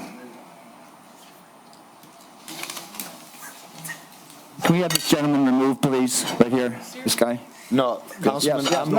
I'm the one that decides. Hey, he heckled me twice, and you did not do anything about it. And I said, sir, yes, I did. I did it again. Mr. Ahmed, please. Can we please have this gentleman removed right here, please? Sir, please. Officer, please remove this gentleman. Councilman, I'm the one that decides that, and that decision is not okay. No. Thank you, officer. I don't understand why not. Because I've decided he's safe. He's heckling me? Are you allowing this again? He mentioned a word, and I said, sir, please, and he did it again. I promise you he'll stop. Please. Go ahead. Okay. I'm going to start all over. No. because from last Tuesday, there was 2 separate meetings taking place, and from what I understand, and might be mistaken, it was between the council chair was involved in this meeting, right? Correct. And the Issa brothers and the mayor, and with no knowledge of any other city council member, and no input. Since March, I'm pretty sure that not one council member besides Councilman Abdallah was asked for their input on this contract. I wanted to put my input in on this contract, and I emailed it to the council chair, and none of the things I recommended are in the contract. One of the things I said is I didn't want to change the name because there's nothing in this contract that says they can't change the name of the golf course, and there was talk about doing that in the beginning. I recommended that the lobby of the banquet center remain a history area for the golf course with the Donald Ross design. There's no mention of that in the contract. I had lots of residents concerned about what would be going on at this facility once it's opened. And I recommended that this facility, since it's owned by the city of Dearborn Heights, be a cultural neutral venue. Where we are limited. What does that mean? I'm curious, because sometimes my English is a little limited. I just stated that, okay? I know. Be careful, please. What does that mean, Councilman? What's it mean? Yeah. It means that you don't cater to any specific ethnicity. Who has said that any of that? No. I mean, see, that is inappropriate. Please, okay, in the audience, please, in the audience, please. Please. But Councilman, Right there. I know, but Councilman, you can't make a statement like that and I expect reaction. Listen, I'm just saying, Okay, listen. please, in the audience, Let me please. explain. I'm saying this because I had literally hundreds of residents making statements about this, and I represent the residents. You represent thousands of other. I know, but I'm saying, this is not an insult to anybody. We have several things around the city like that, but they're not owned by the city. I'm allowed to Oh, for continue. crying out loud! No, you're not. Why don't you be quiet for a minute? Let me finish. No, but you can't make a statement like that and expect people to just quiet. Please, It's statements that it's statements that my people that I represent wanted me to mention. Yeah. Council Chair. See, sir, please. The Dearborn Heights residents are my people. I mean. Okay, go ahead, continue, sir. Okay. Okay, one second. In the audience, please, I can't have comments coming from the audience. It's just going to create more havoc. We don't need council chair. We don't need you stirring the pot either, okay? I'm not trying to stir the pot. Yes, you are. Sir, please. Oh, gosh. I'm saying, please, in the audience, I can't have comments coming in from the audience. I started this meeting by saying it's got to stay respectful, please. Go ahead.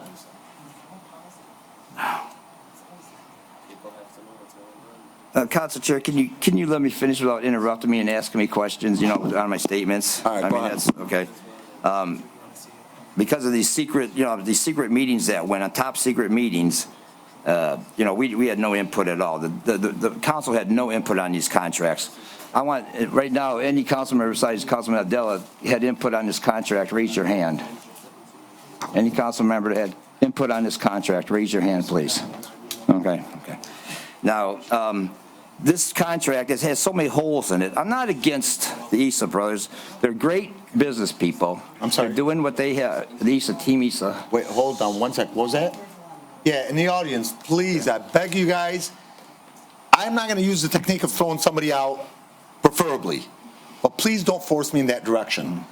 We got to, if every one of you guys has had an opportunity to speak, let's not speak while a council member is speaking, or even somebody on the podium. Go ahead, Councilman, I'm sorry. Okay, there's just a lot of holes in this contract that need to be taken care of. The number of events that the city's allowed to use this is capped at 10. I spoke with our Parks and Recreation Director, Lauren Sell, and she said she plans on 10 events.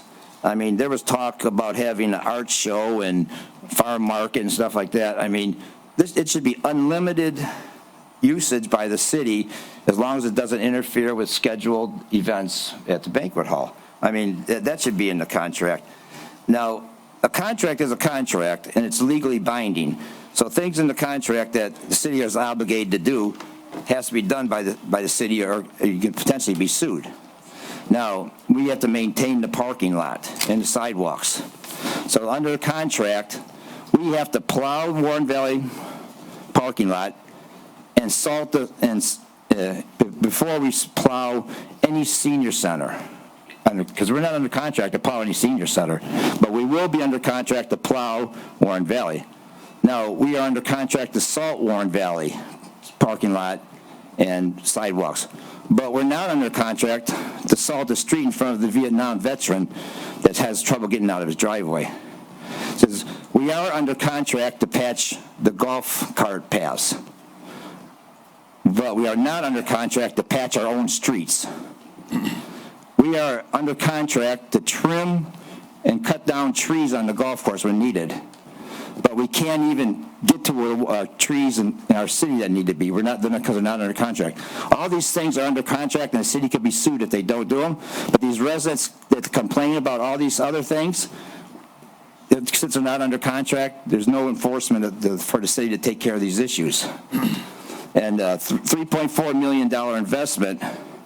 That could actually be in this new contract. It says, I believe, it's for up to 20 years, the term of the contract plus the extensions.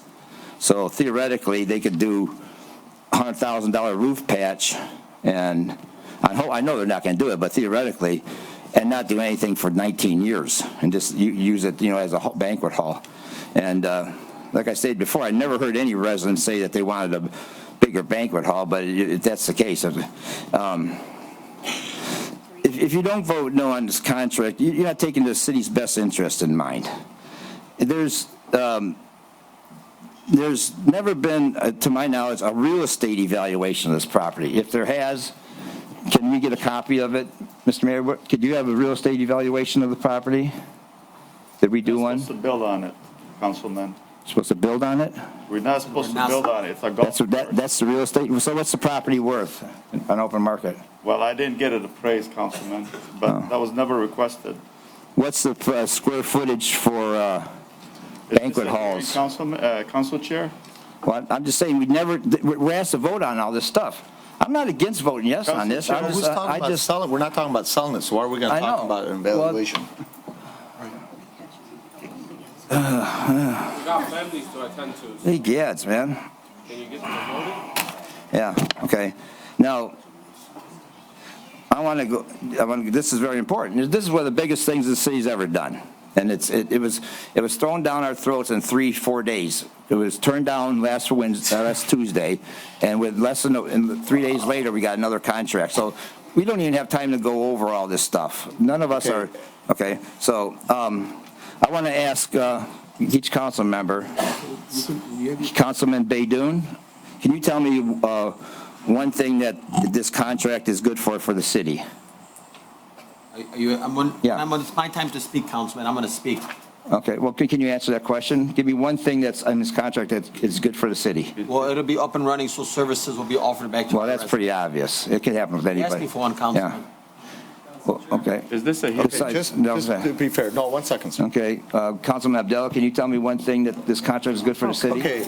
No, come on. If you don't mind. For God's No, sake, please. We just want to know, Please. are you guys sitting here in a deposition or in a council meeting? Okay, please, sir.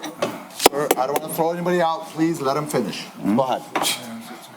But see, then, Councilman, you ask questions, but then you don't want us to ask you questions. But go ahead. I'm not allowed you to finish. When did I ever I'm not allowed you to finish. that statement? You know what? What kind of statement is that, ahead, Councilman? continue. Go ahead, continue. I let everyone ask me any question they want, and you know that. Go ahead, continue. Damn it. You said, I don't need the damn it, but Yeah, you said you're not allowing me to finish. But then you ask us questions, but then you say you're not allowing me to finish. Go ahead and finish. I'm waiting for you to finish. Go ahead. I asked you a question. I'm going to provide a great customer service to the residents that they deserve, which is a great golf course with other amenities available and services to the residents. That's my goal. That's going to be the answer. We're just going to get the golf course running. I mean, the benefits for the bidder so far outweigh what's beneficial to the city. Councilman Muscat, can you tell me what this contract benefits the city? I believe it benefits the city in a way that it does give us a golf course back of what we had, okay? Don't forget, city government is not in business to make money. okay? It's not. that's not Never true. has, okay? So we have to look at that, and I have other comments to make if the council chair will allow me to after you're finished. Okay, thank you. Well, the statement made about them not being in business to make money is so far from true. The city of Taylor owns the sports complex. They make money on it. They own the Heritage Park. They make money on it. City of Detroit owns Cobo Hall. They make money on it. City of Dearborn Heights operate 2 senior centers. City of Dearborn Heights operates 2 recreation centers. City of Dearborn Heights operates 2 libraries. So they provide a service, but they are a business, and so to say that the city shouldn't be in the business of business is wrong. Okay. Councilman Constant, can you tell me one thing that this contract is good? Yes, Councilman Wenzel. We were all here for all of this. The county, for whatever reason, wanted to sell Warren Valley. It was going to be sold to a developer. The city stepped in and bought it. Okay? We own it. We went out for bids. The process maybe wasn't perfect. We picked a bidder. We discussed the contract. So the alternatives are to let this concessionaire in and get the golf course up and running and hopefully invest some money, or for the golf course to sit there vacant. And I lived through the whole fiasco with the ice arena. I mean, it wasn't much of a building, but it went from the original operator, then we had a lessee in there in the middle of the lease. He said, hey, I can't make any more money, I'm out. Then it was going to be roller derby and all these different things. Now a developer or somebody's operating it, and hopefully it'll and put some improvements. But thank you. It's to get the golf course to take a bid, get the golf course up and running and operating. Thank you, Councilman. Okay. Councilman Breyer, can you answer that? Yes. A different answer, maybe? Slightly. I hope to make this a self-sustaining golf course. Again, we don't need the profit aspect, and I want it to be in full operating condition as soon as possible. Okay. Well, that's basically, that goes without saying, thank you. Despite what happens tonight, I am in a team with some other people that are interested in the golf course, and the Friends of the Warren Valley Golf Course we're establishing, regardless of what happens. There's a sign-up sheet at that table over there. If you're interested in being on the email list or something, please sign that. We were, Councilman Abdullah says that, we were elected to make the decisions for the people and do what the people want us to do. And I don't remember, there's maybe, I don't know if there's 1 or 2 residents that said sign this contract, but I think the vast majority said vote no on it, and a lot of the non-residents were in favor of doing this.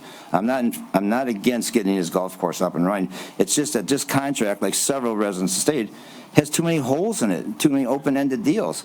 I mean, fix these things and we can vote on it.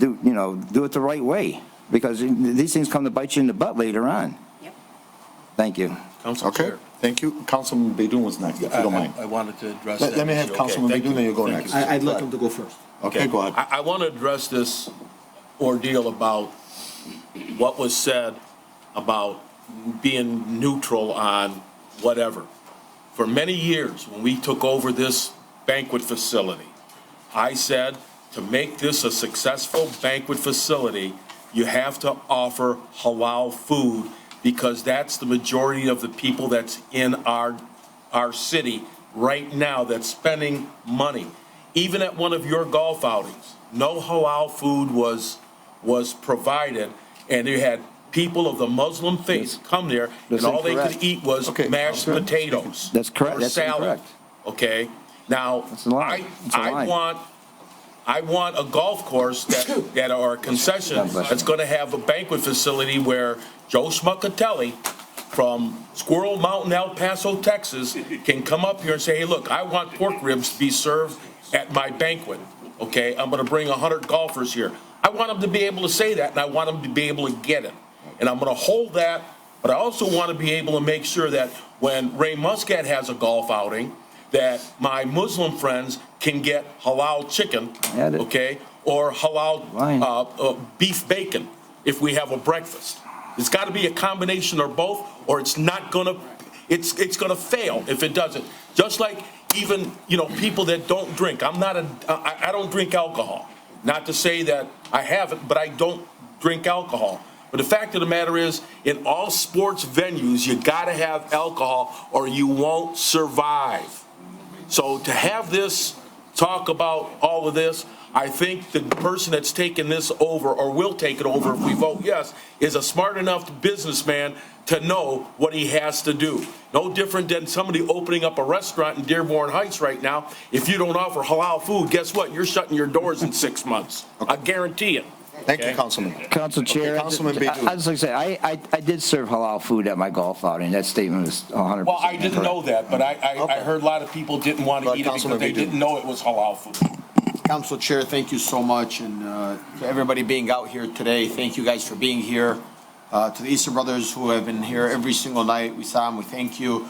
Special happy birthday to Mike Nemi, who's here with us today. I asked him just to come on his birthday, and I know that this administration has constantly went back and forth with them, and extensive negotiation. Was I a part of any of it? I could tell you openly that I was not a part of any of it. But there are just a few things here that I want to bring forward.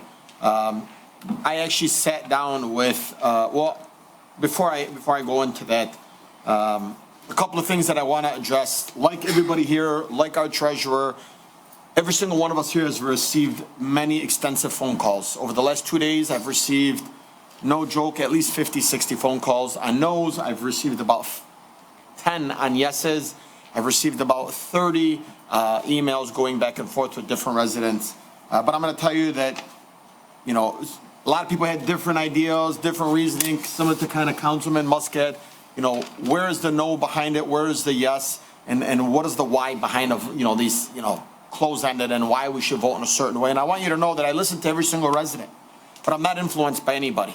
Ultimately, I'm going to put my head on a table, on my pillow, and I'm going to go to bed at night. And I want to make sure that, I voted with the best conscience, and that when I go to sleep at night, I'm not wondering or worrying that I did something wrong. And every single one of us here are torn. This is a really, really hard decision. This is a huge financial decision on the city. But I want you guys to know something. Whether Mr. Issa spends $5 million or $200,000, I can openly, publicly tell every single person that are at home watching, that's out here listening, it doesn't matter how much money he spends, because being there, and I don't take this the wrong way, his ego makes him wanting to go strive for the best. The man really likes, if you look at Caesars Coney Island, you look at Weiss Financial, you look at, I have a couple of royalty nights, anything the man invests in, the car washes, and a lot of people say, well, he's a car wash owner. He's also a restaurant owner for the Terry Mount. He's also a restaurant owner for Coney Island here on the borderlines of Dearborn and Dearborn Heights, which is amazing, between lunch, breakfast, dinner, all across the board. To advertising. Well, I'm not advertising, but I'm just telling you about what the man's work is. And last week I voted no.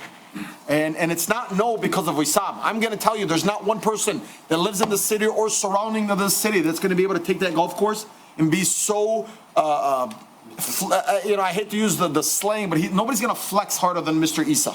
Nobody's going to go out there and build a hall that's going to look as a Taj Mahal that we want it to look. And, I've heard the things like, well, we don't need a bigger hall. Let me tell you something. Dearborn Heights is growing. Our elementary schools are growing.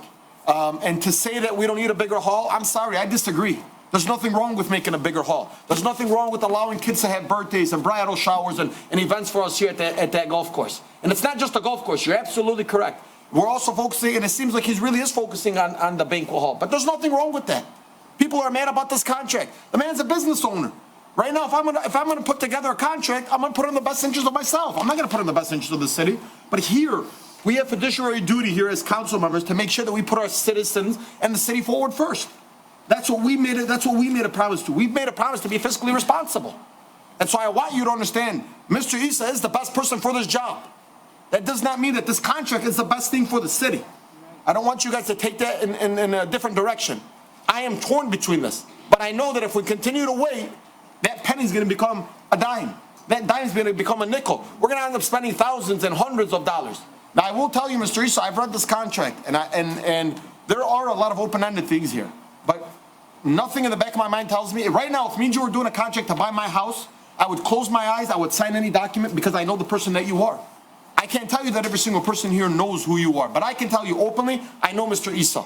And if you got people like John having people driving an hour and a half away to come speak on his behalf, I can tell you, the dimples, everything's working for the man. You got people driving an hour and a half. I wouldn't drive an hour and a half for my mother. Yeah, you would. Yeah, you would. I'm gonna joke. I know. But I want you guys to understand that right now we're gonna make a decision that's going to put the city in a situation where we might not be able to afford it. I had 2 meetings with our Wayne County executive, 2 private meetings with him. I actually told Mr. Issa about the first meeting, and I asked him, why did you sell the golf course? He said, because we were lucky if we lost $350,000 a year on it. But I can tell you right now that this community has changed. Golfing has grown. I spoke to a resident today that said, just open it. I love golf. I'm 40 years old. I just started golfing. But when we're able to offer things to a vast of this community, we're able to start providing halal and food, and maybe bringing hot dogs and hamburgers that this community that it's open to, then that's great. We're going to start revenue more money into this golf course and banquet. But I want you to know, Mr. Issa, it is not just a banquet. It's the golf course. The residents here are not talking about the banquet. They're talking about the golf course. Everybody wants the golf course up and running. I know this administration does and everybody on here. But what I will tell you is I'd love to make some type of amendment to this, which states that we cannot be capped anything over $800,000. Because if we have to pay $800,000 for a C of O, then we have to spend another 1.7 to get the greens up and running. The city can't afford that. I'm just telling you guys right now, the city is not in a financial stability to be able to afford almost $2 million. We are $3 million. We don't have it. But I'm also going to tell you, I don't need a round of applause. But what I'm also going to tell you is the city can't afford to not have Mr. Issa. So we are this council right now is stuck in a position we don't know what to do. Because if we go back out for RFPs and we wait another 6 months, we're not going to fix that green. We'll see until 2024. And the person that we choose for that bid is going to come back and say, hey, it's a lot worse than the condition. We're going to start back to ground zero. Okay. Thank you, Councilman. Next up is Councilman Clancy. But Councilman, I had a question about, and that's going to be to our Corporation Council. Can we make some type of amendment here where it says ultimately we're spending, and I don't mind spending money. Listen, look, as a city, as a council member, as all of us, none of us brought up any type of motion or any type of resolution that says, let's go out there and let's investigate the golf course. And I've only been on council for 2 years, but I can tell you, I'm held responsible for that. I know that I'm held responsible for that. Okay. But we have to make decisions. So what can we do to say that we cap? Mr. Issa, you have to understand that. That's where I ultimately stand. The city can't afford it. But if we can come to an agreement that the city is to not exceed 1.5, I'm just throwing a hypothetical. I'm not saying that's it. I'm not making a decision for this body. But if we threw out a hypothetical number and we made an amendment to this, I'd love to be able to vote on this today. What's some type of amendment? Can we do that? Okay, well, you could give us direction to do so. But let's clarify. You pointed it out, and I don't think everyone's gotten it. There are 2 significant cost items here. One of them is the Exhibit B items to put this course into a playable condition. At a low of 900, at a high of 1.77. Right. And then there's also the certificate of occupancy obligation, which could be, I don't know what the number is. I haven't heard any estimates. But you pointed it out. That is correct. There are 2 different cost items here that might end up basically being very significant. Now, in terms of when you put together an agreement, as Council Chair knows, with regard to the certificate of occupancy, then you have a question of, we're going to cap it. It doesn't mean that that money doesn't get spent. What it means is that you have to have a mechanism to shift that cost. So if we say it's only going to be so much, it's not like we can sit there and say, well, but the restrooms aren't going to end up working. So then it becomes a matter of whether or not Issa Brothers has to end up picking up that cost.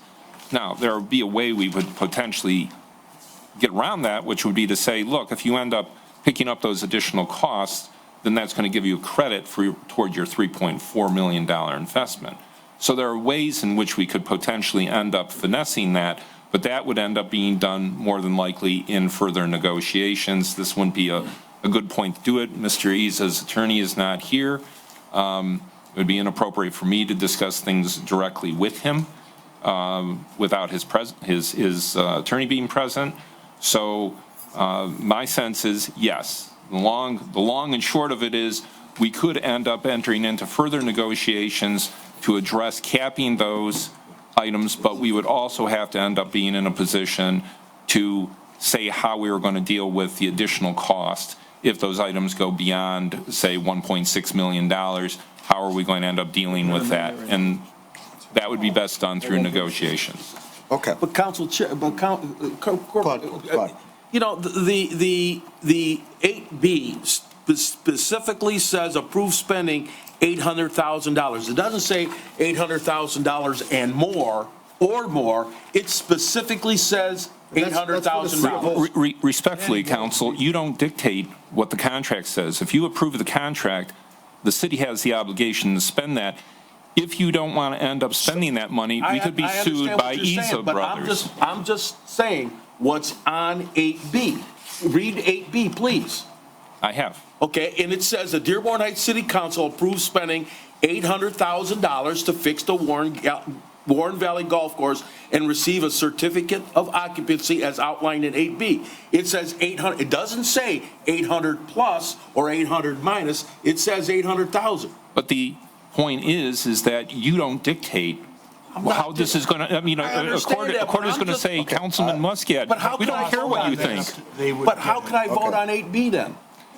Well, I don't, you know, I'm not addressing, you know, basically the point is that if you say $800,000 for the certificate of occupancy, you still have the issue of the, what is it, about $800,000 or $1.7 million that has to do with the playable condition. The city will be assuming two different, unique financial responsibilities. 8B only addresses one of those financial responsibilities, and the contract is going to require us to meet both. I don't know that there's been any cost factor with regard to the C of O. Maybe Mr. Dibb has done some work on that. Yes. And he can address it, but those are two different things, and if it's going to be $800,000 for the C of O, then we know it's going to be probably a minimum of $1.6 million, because you have both the $800,000 that is to get the course into playable condition,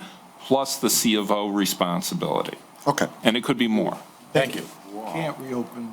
Wait, did you have a comment? We also. I have a Councilwoman, wait, one second, look, the Councilwoman. Council Chair, I wasn't done.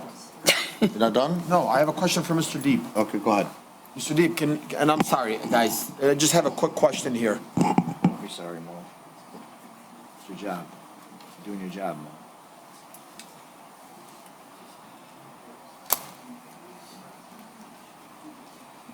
Yes, sir. Mr. Deep, thank you so much, and I know you've also have done a lot of work to this here, so my kudos out to you.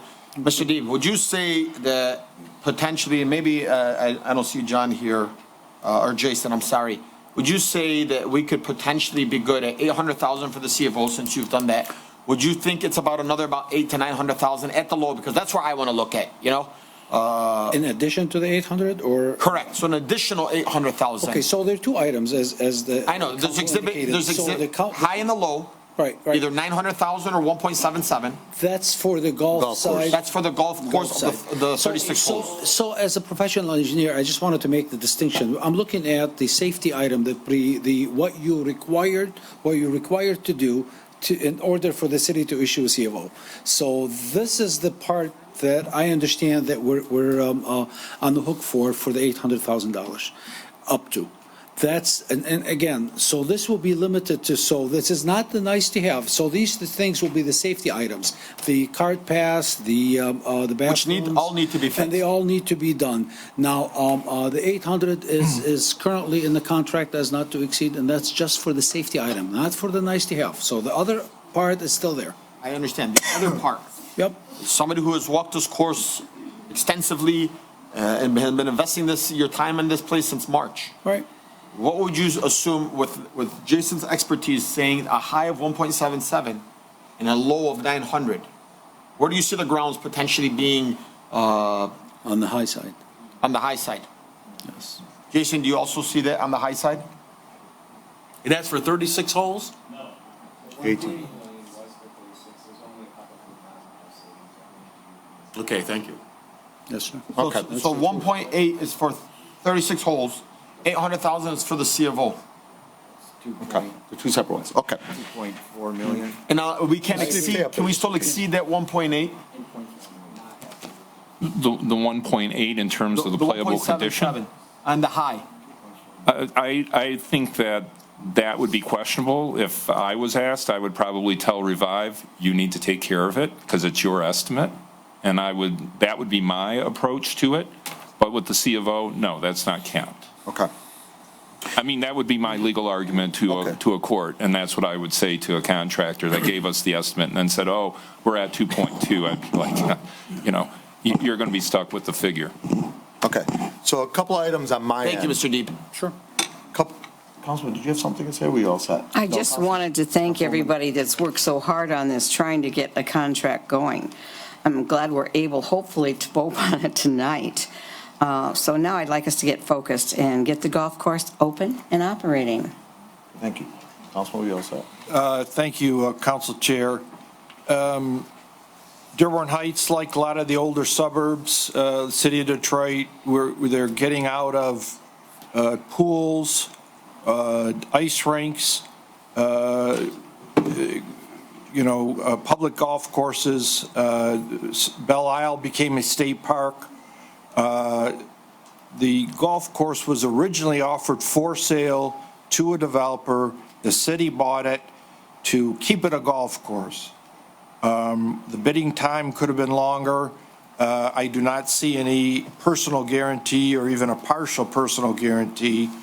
There is not an escalation in the rent, and the term of 10 years and an additional 2 5-year terms is long, but it's a hammered out agreement, and we need to get the golf course opened and up and running.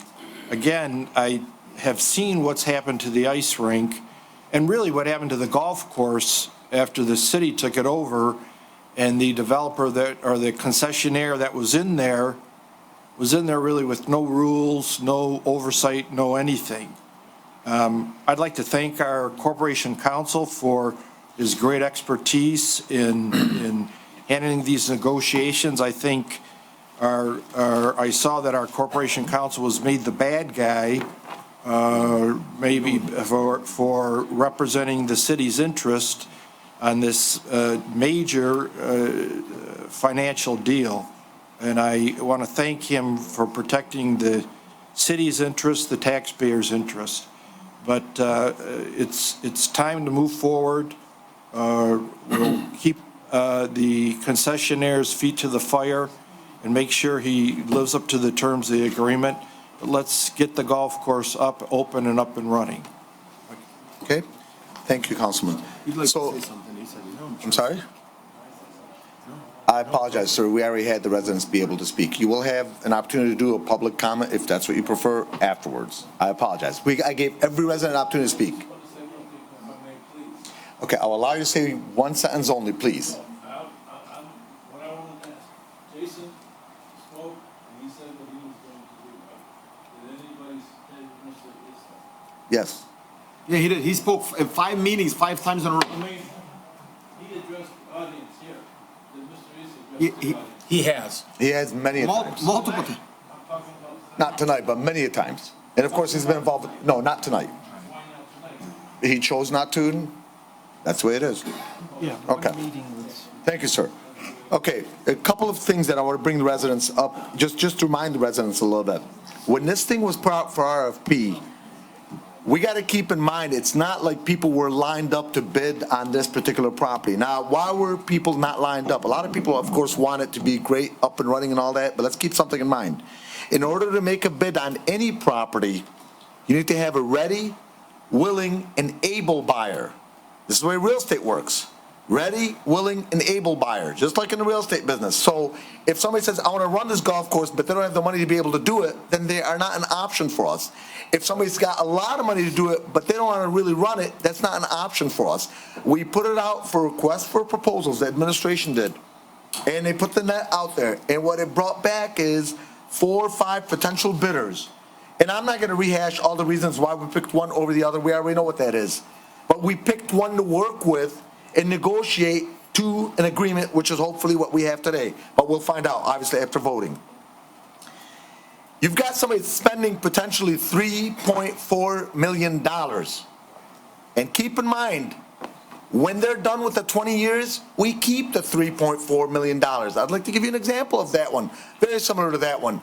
The Campfield Center, the ice arena, that place was rusting out. It was knocked down. It was a mess. I don't want to get into the details of that one. We went back and forth, found a vendor. They took it over. They have a, 15, 20-year lease. I can't think of it off the top of my head. But go drive by there. It's a beautiful facility. It belongs to us. I'm sorry? And it belongs to us. And it belongs to us, and the residents are able to use it. I got elected, and I'm here to make sure that there's services available to the residents. I am not elected, and I didn't go into this thing with a business. Because if you want business, I can give you business ideas on this, on how to make money, but not provide a service to the residents. And is that what we want to go for? No, we want to provide a service to the residents, and that's golfing. Okay, I want to make that clear. Number two, during the last meeting, we went back and forth on multiple items that were of issues. And some of them were from different council members. And depending on which one had the most agreement by most of the council members, that's the ones that multiple times I said through corporation council, make sure we have this in there, make sure we have this in there as a council president. Yes, there was other ideas from other council members, but it was sole or just not enough agreement between them and other council members. And that's why they were not moved forward at that particular point. But of course, they were heard. Everyone was heard. Keep in mind, this thing started in March. We've had, off the top of my head, a minimum of 8 meetings, 8 meetings that I'm aware of. Every single council meeting we've brought this up. It's been in the papers, it's been in the media. There's been multiple meetings between the two parties, the administration and the Issa brothers. And then last week, we were all in agreement, everything was going good, then obviously some emotions came into effect. While walking out, this was no secret meeting. So for those that mention secret meetings, it's not a secret meeting. I'll tell you exactly what happened. While leaving here, I thought, this is ridiculous. We are so close on this thing. This thing is done. We're all pretty much in agreement, except for some conditions that all us council members, or most of us wanted at least. I said, this is ridiculous. I'm going to call Mr. East and I'm going to say, get back on the table, let's put this thing together. I know how to negotiate, and I know how to negotiate and talk back and forth and get it to a conclusion. But then I thought about it. I don't want to cross the line. Crossing the line means staying in my lane. Staying in my lane meaning I'm not the one that negotiates with them. It is the mayor and the administration. And I thought if I contacted them, it would be wrong.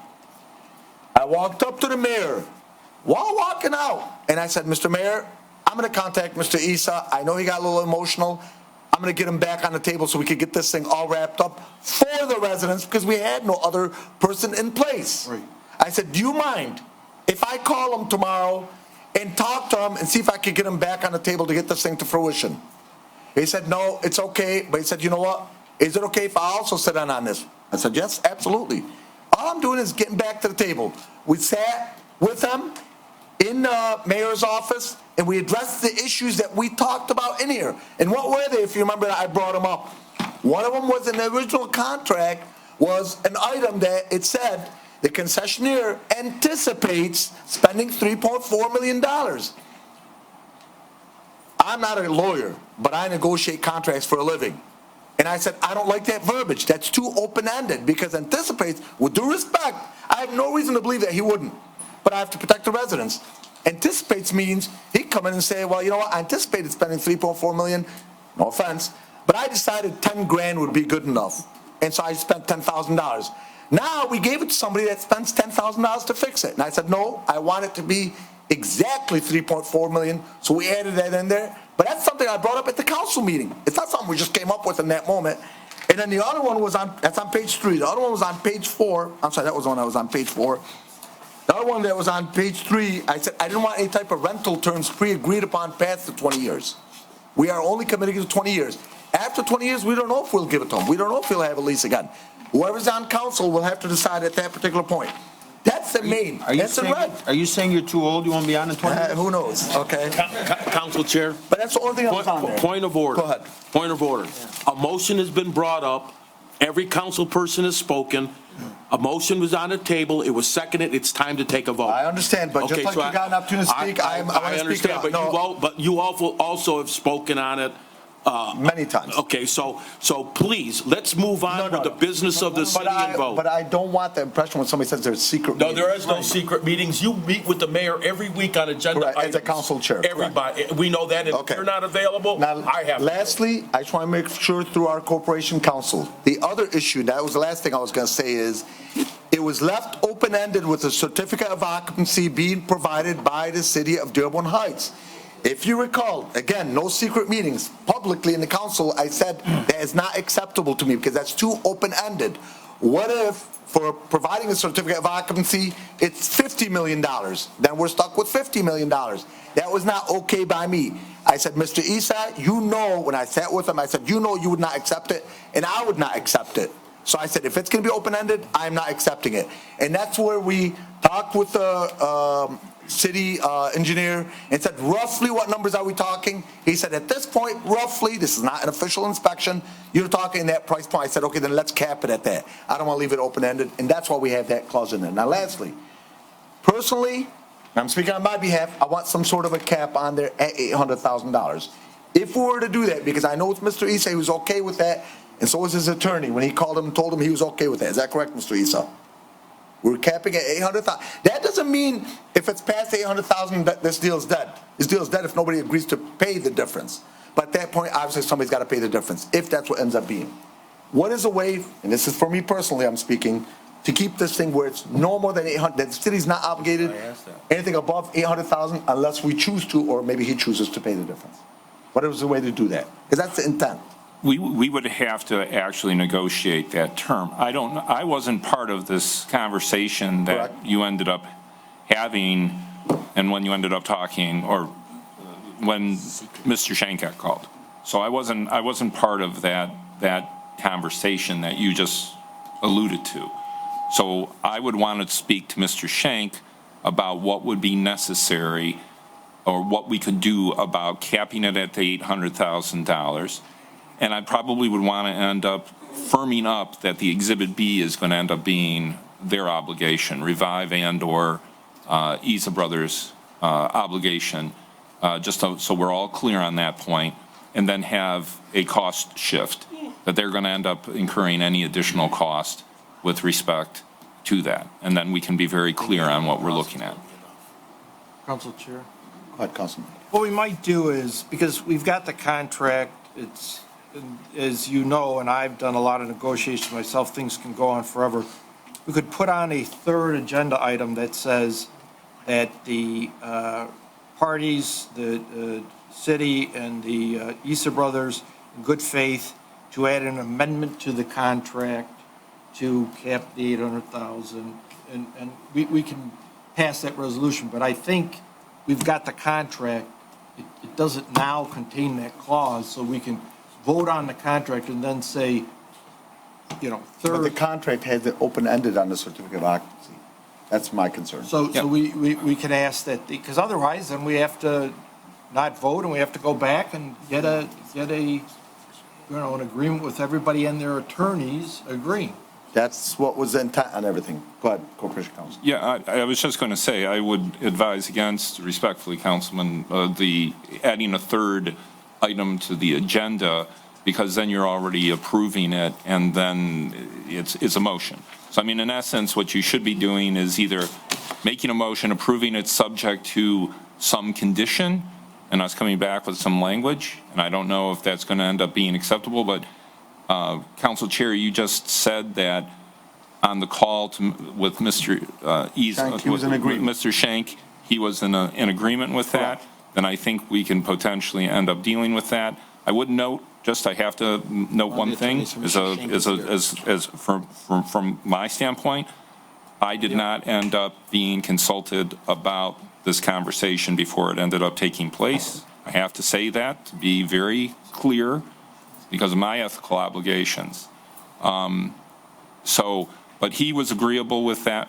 Mr. Isa apparently was agreeable with it. So you could potentially end up approving it subject to us working out the language with regard to clarifying that there is going to be a cap of, and you tell me what that amount is here as part of the motion, and then hopefully we should be able to get that language clarified, and you could confirm the agreement for, add it on as an agenda item for the regular meeting on Tuesday. So we could approve the second motion of 800,000. Look, I'm very confident all parties are in agreement on this, but I get the legalese, we got to get the legalese in. So one second, we could approve the second clause, the second motion, we could potentially approve it, subject to final attorney revisions and approval. Is that correct?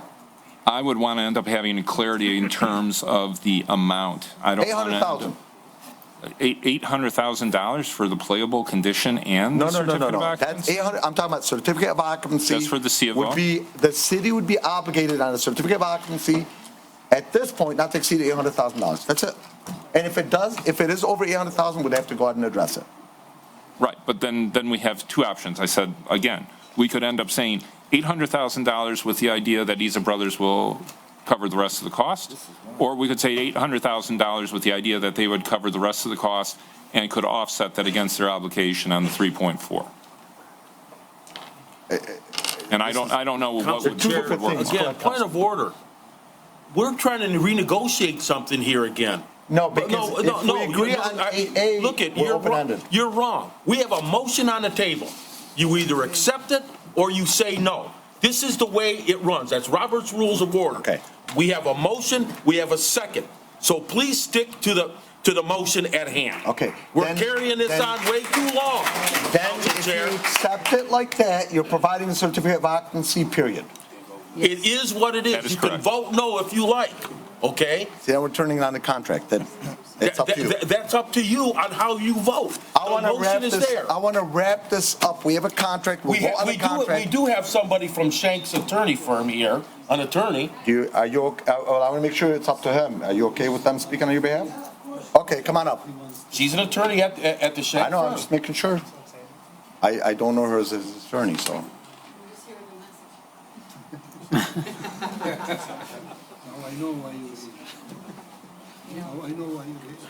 Hi, Nicole Miller from Matt Shank's firm. I was just informed that it was discussed that it would be okay to, the compromise that was come up with was if costs exceed $800,000 to be brought again before council. Correct. So there you go. That's correct. Okay, Your attorney. so now Wait, that's what- done. what- But Gary's saying something otherwise. But what does that mean? Yeah, what does It can that be mean? brought back before council? What does that mean? That doesn't give anyone any definitive idea. We expend $1 million, now what do we do about the 200,000? Okay. It's going to come back? I So, have no again, idea I'll what that's even explain supposed it. to mean.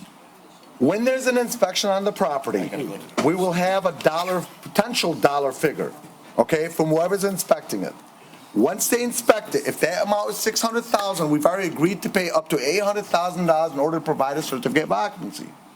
If that amount, hypothetically, is $1 million, based on the talk and conversation with Mr. Shank and Mr. Issa, let's use $1 million as a hypothetical.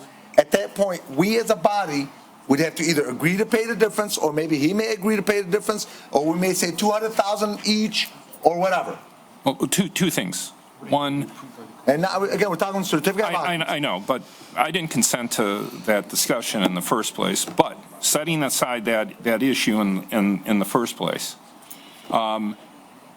it still doesn't end up solving the problem. The problem in this particular situation is that we will agree to go back to the council about the $200,000. What does that do in terms of it? If we're going to be bearing that expense, it's not just based on an estimate, it's based on what actually ends up being spent. So if it's going to end up being $1 million, and it turns out to be $1 million, say there's something that comes up and we go, geez, it was $800,000, the price of everything ended up going up in the meantime because of some shortage of whatever, then we've got to have some way to deal with that extra $200,000. I mean, that Okay, would be then- normal in any real estate transaction that you would do, But then, Council then Chair. if that's the case, well, then with all due respect, Counselor, prior to me bringing up this issue, and the contract was open-ended, and you did the negotiations. So therefore, had I not brought this up, we were agreeing to bring it up to city code, period, open-ended. So right now, all I'm doing is trying to cap it. Respectfully, Councilman, I did not dictate all the terms that were going to end up happening. It's not, I'm not the one who made the decisions with regard to the business terms in this proposed We're talking about certificate of agreement. occupancy Okay, specifically. without going into too much detail, this is not, I've looked at the legal stuff, I've given advice, I've given direction. I did not dictate what was going to end But up then the happening in advice should have terms been of this there to agreement. cap the certificate of occupancy, which is open-ended. That's what I don't like. It's just too open-ended. I don't disagree with you. Okay. All right? Council Chair? Yes. I would ask the maker of the motion and the second to amend the motion to include the proviso that, as we just discussed. I think it's a simple thing. I know it's a It simple. sounds like both sides are in agreement to it. Absolutely. Council Okay, Chair, go ahead. I make an amendment to the motion so that we can carry on, which to me, we've carried this on too long. Make the motion to authorize or to have it closed off at $800,000 in the contract for the C of O.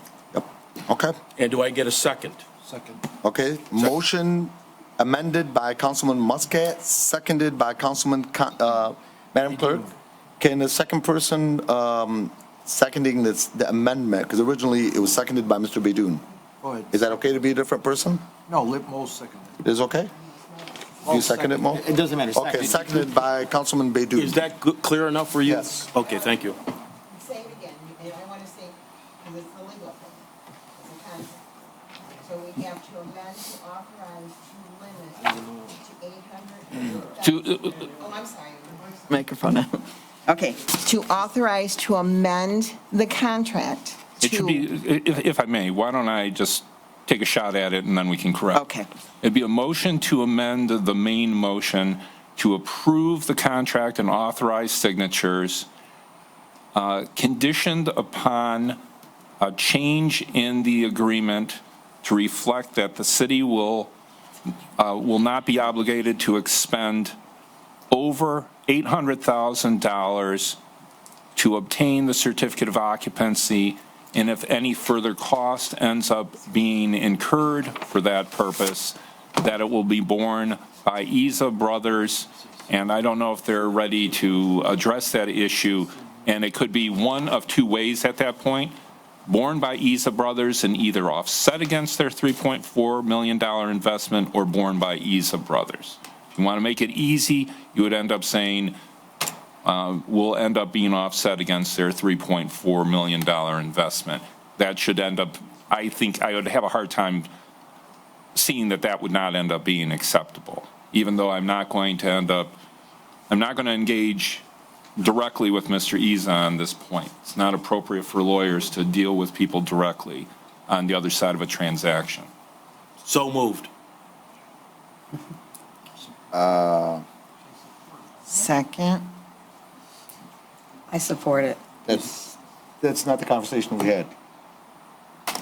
What's the conversation we had? The conversation was, and the intent was, which I said at the last council meeting, is that the city would provide a certificate of occupancy. Previous to this, previous to me bringing it up, was the city would provide a certificate of occupancy, period. I made a condition that I want it capped. I spoke with our city engineer, spoke with a couple different people, just to find out roughly what number are we talking. And there was some numbers thrown around, and I capped it at the city's obligated up to $800,000. In the event it's above $800,000, then somebody's got to pick up the difference. In the event nobody picks up the difference, then there's no contract. That's the way it would normally be done. Okay, Somebody's got to pick the difference. in terms of the amount, you're right. Normally, if you end up having a real estate contract, you're going to end up coming up with an estimate. This is a little different. We're saying it's going to be a certain amount. We could end up making it conditioned upon the estimates with regard to the certificate of occupancy being a certain amount. Under $800,000, I'm comfortable with that. And change it from what I just suggested. I'm comfortable with that. All right, if you guys want me to come up with language for that, or you want to vote on what I just already stated. Because I'm just being fair, because the way you stated it, Counselor, Mr. Issa would be taking over anything over and above $800,000. And just to be fair and transparent, that's not what we spoke of. So I want to be fair. Okay. Unless he's willing to take on everything Come over off above as the 800. 3.4. Okay. That's it. I think it's much simpler, the honest way we're making it. The city is responsible for code repairs up to $800,000. In the event the amount exceeds $800,000, then this contract could be renegotiated. If it's not, of course, if we don't come to an agreement, then there's no contract. But Council Chair, the only issue here is that $800,000 is an estimate at this point. Right. So if you wanted But to it end up being. protects us. But if you want to say, then we should say the estimated repairs exceed that amount of money.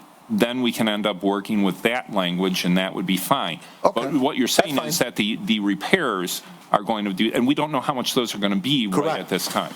So if you want to say the estimated repairs will be in excess of $800,000, then subject to the repairs being an amount of less than or equal to $800,000, then that's all you would have to end up doing. And if they're more than that, it would be with the understanding that the agreement at that point would be null and void. Correct. Okay. We don't need to buy any arbitration. And we thought $10,000 for a toilet seat for the Army was hard to digest. Right. But actually, the motion, as you're suggesting it right here, puts us in a position where we do get an estimate with regard to the exact cost. And as soon as we have that estimate, then we don't have to come back to anyone for it, which As will long work as it's better. under 800. Okay. Are we all in agreement? Are we all in understanding? I just want to make sure, council members, we all understand this? Yes. We all understand this? Councilman Wenzel, Councilman Bedun. So be it. So move. Okay, go ahead. Okay, are you going to repeat that? Let's repeat. So we have it straight? All right, so I'll try to state it. Because I'm- Absolutely All right, crazy. so a motion will be the same as you had it before. Motion to approve and give signatures, subject to the estimated cost of the city obtaining a certificate of occupancy for the premises being less than or equal to $800,000. If the estimated repairs are greater than $800,000, then the contract would be void. No. Voidable.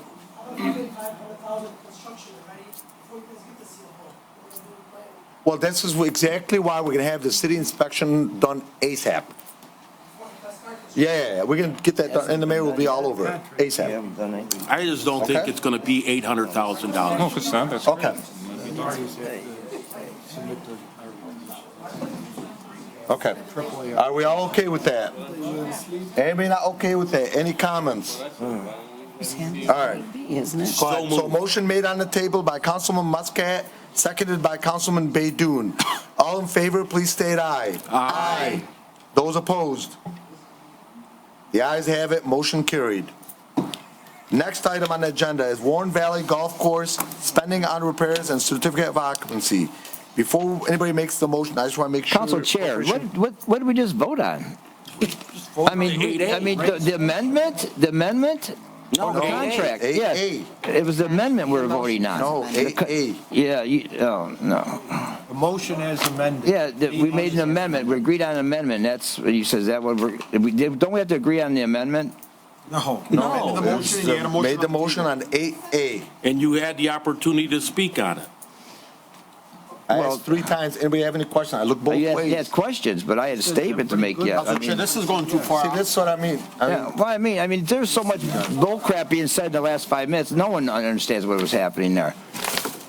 I thought we were voting on the amendment to it. Don't you have to, you Councilman, can we've been amend talking it? for the last hour about this. Let's have him change his vote. If he, Okay. No, say yes wait, or but no, I just want to say, I just want everyone to know that, this vote is putting a burden on the taxpayers of $2.5 million. Then just say no, Councilman. No, listen, $2.5 million. Your representatives here are putting a burden on you of $2.5 million when they can't pay a 1% rate increase for $25,000 to our employees. Councilman, please, let's take And then, I know, but listen, I want one other thing. Everybody's mentioning this is a real estate deal. It's all real estate.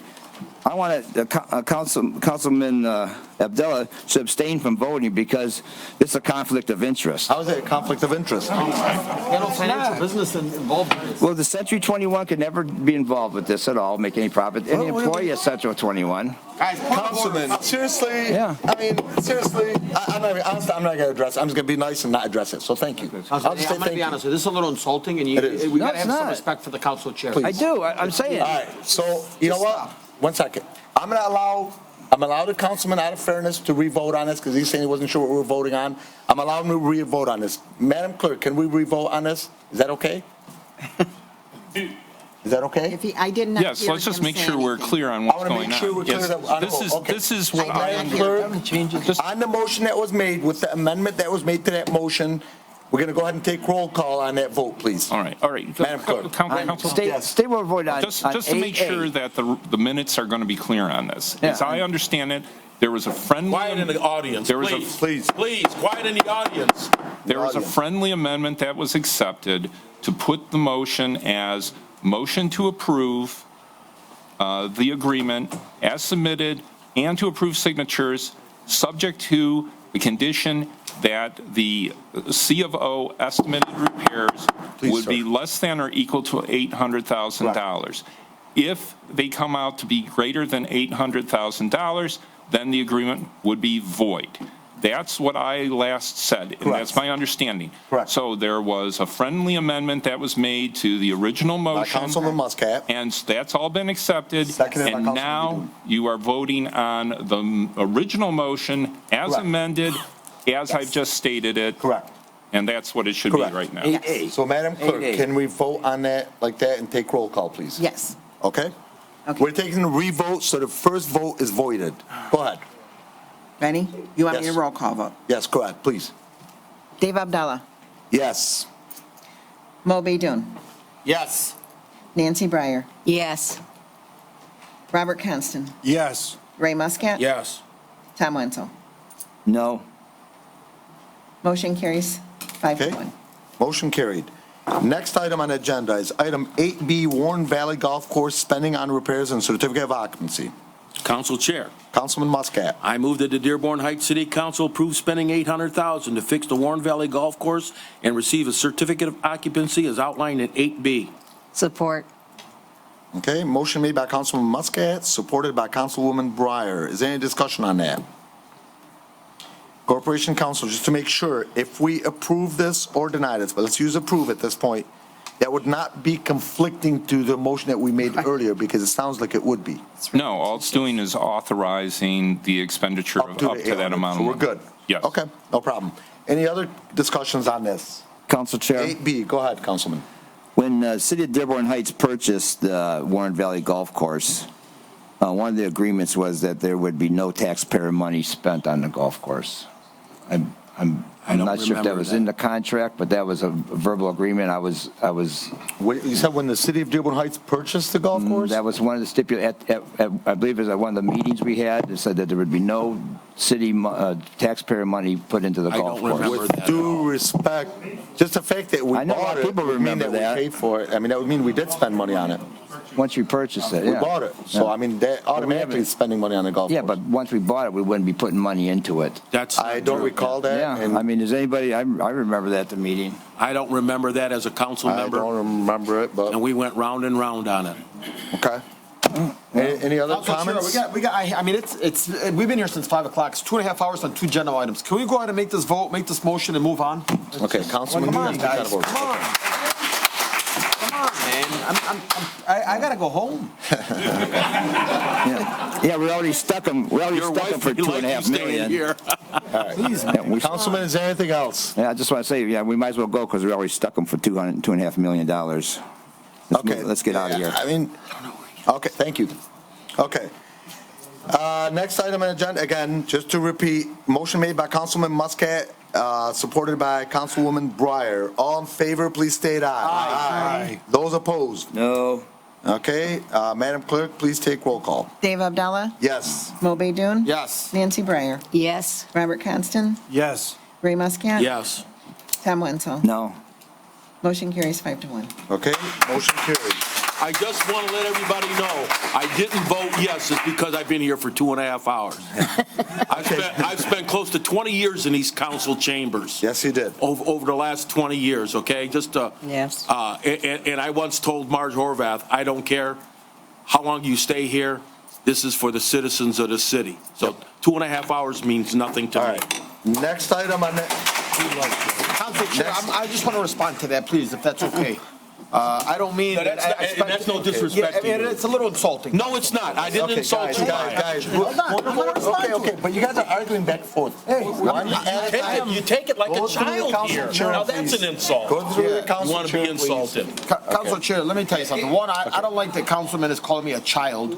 Number two, I'm not complaining about 2.5 hours. We should have spent 2.5 hours on an agenda item. I know this is a very hard agenda item, but guess what? We've been dealing with this for 5 weeks. Okay. 5 months. 5 months, I'm sorry. I know that. All right, thank you. But it Point of doesn't order. matter. Let's move on. All right, next item on the agenda is members of the public. Comments from, first of all, let's start with comments from council members. Any comments from council members? And I think a lot of us have had plenty of opportunity to speak, but if you have a comment, go for it. Council Chair. Councilman, go ahead.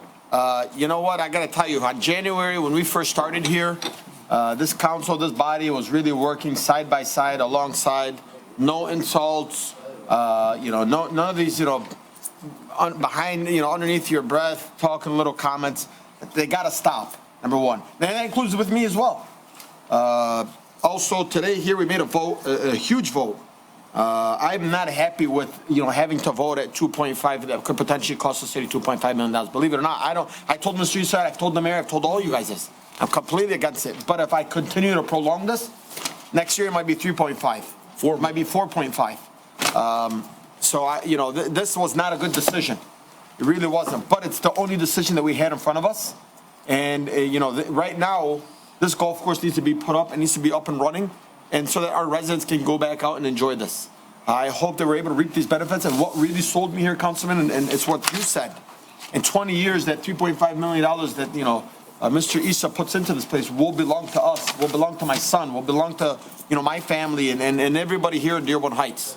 So ultimately, if we're putting 2.5 today, we're going to reap the benefits over this. Sir, please. Sir, please. Sir, please.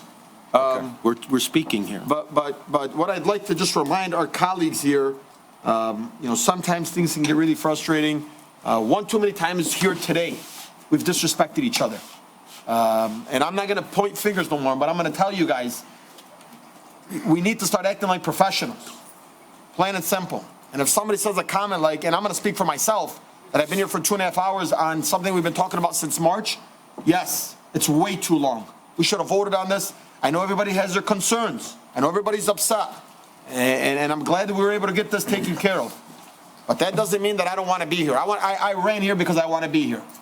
So I just want to clarify that. I'm not a child, so enough with that goddamn talk. Okay. Thank you. Goddamn, Councilman. I'm sorry about that. I apologize. Council Chair, please. Let's move on. No, I got to make my statement.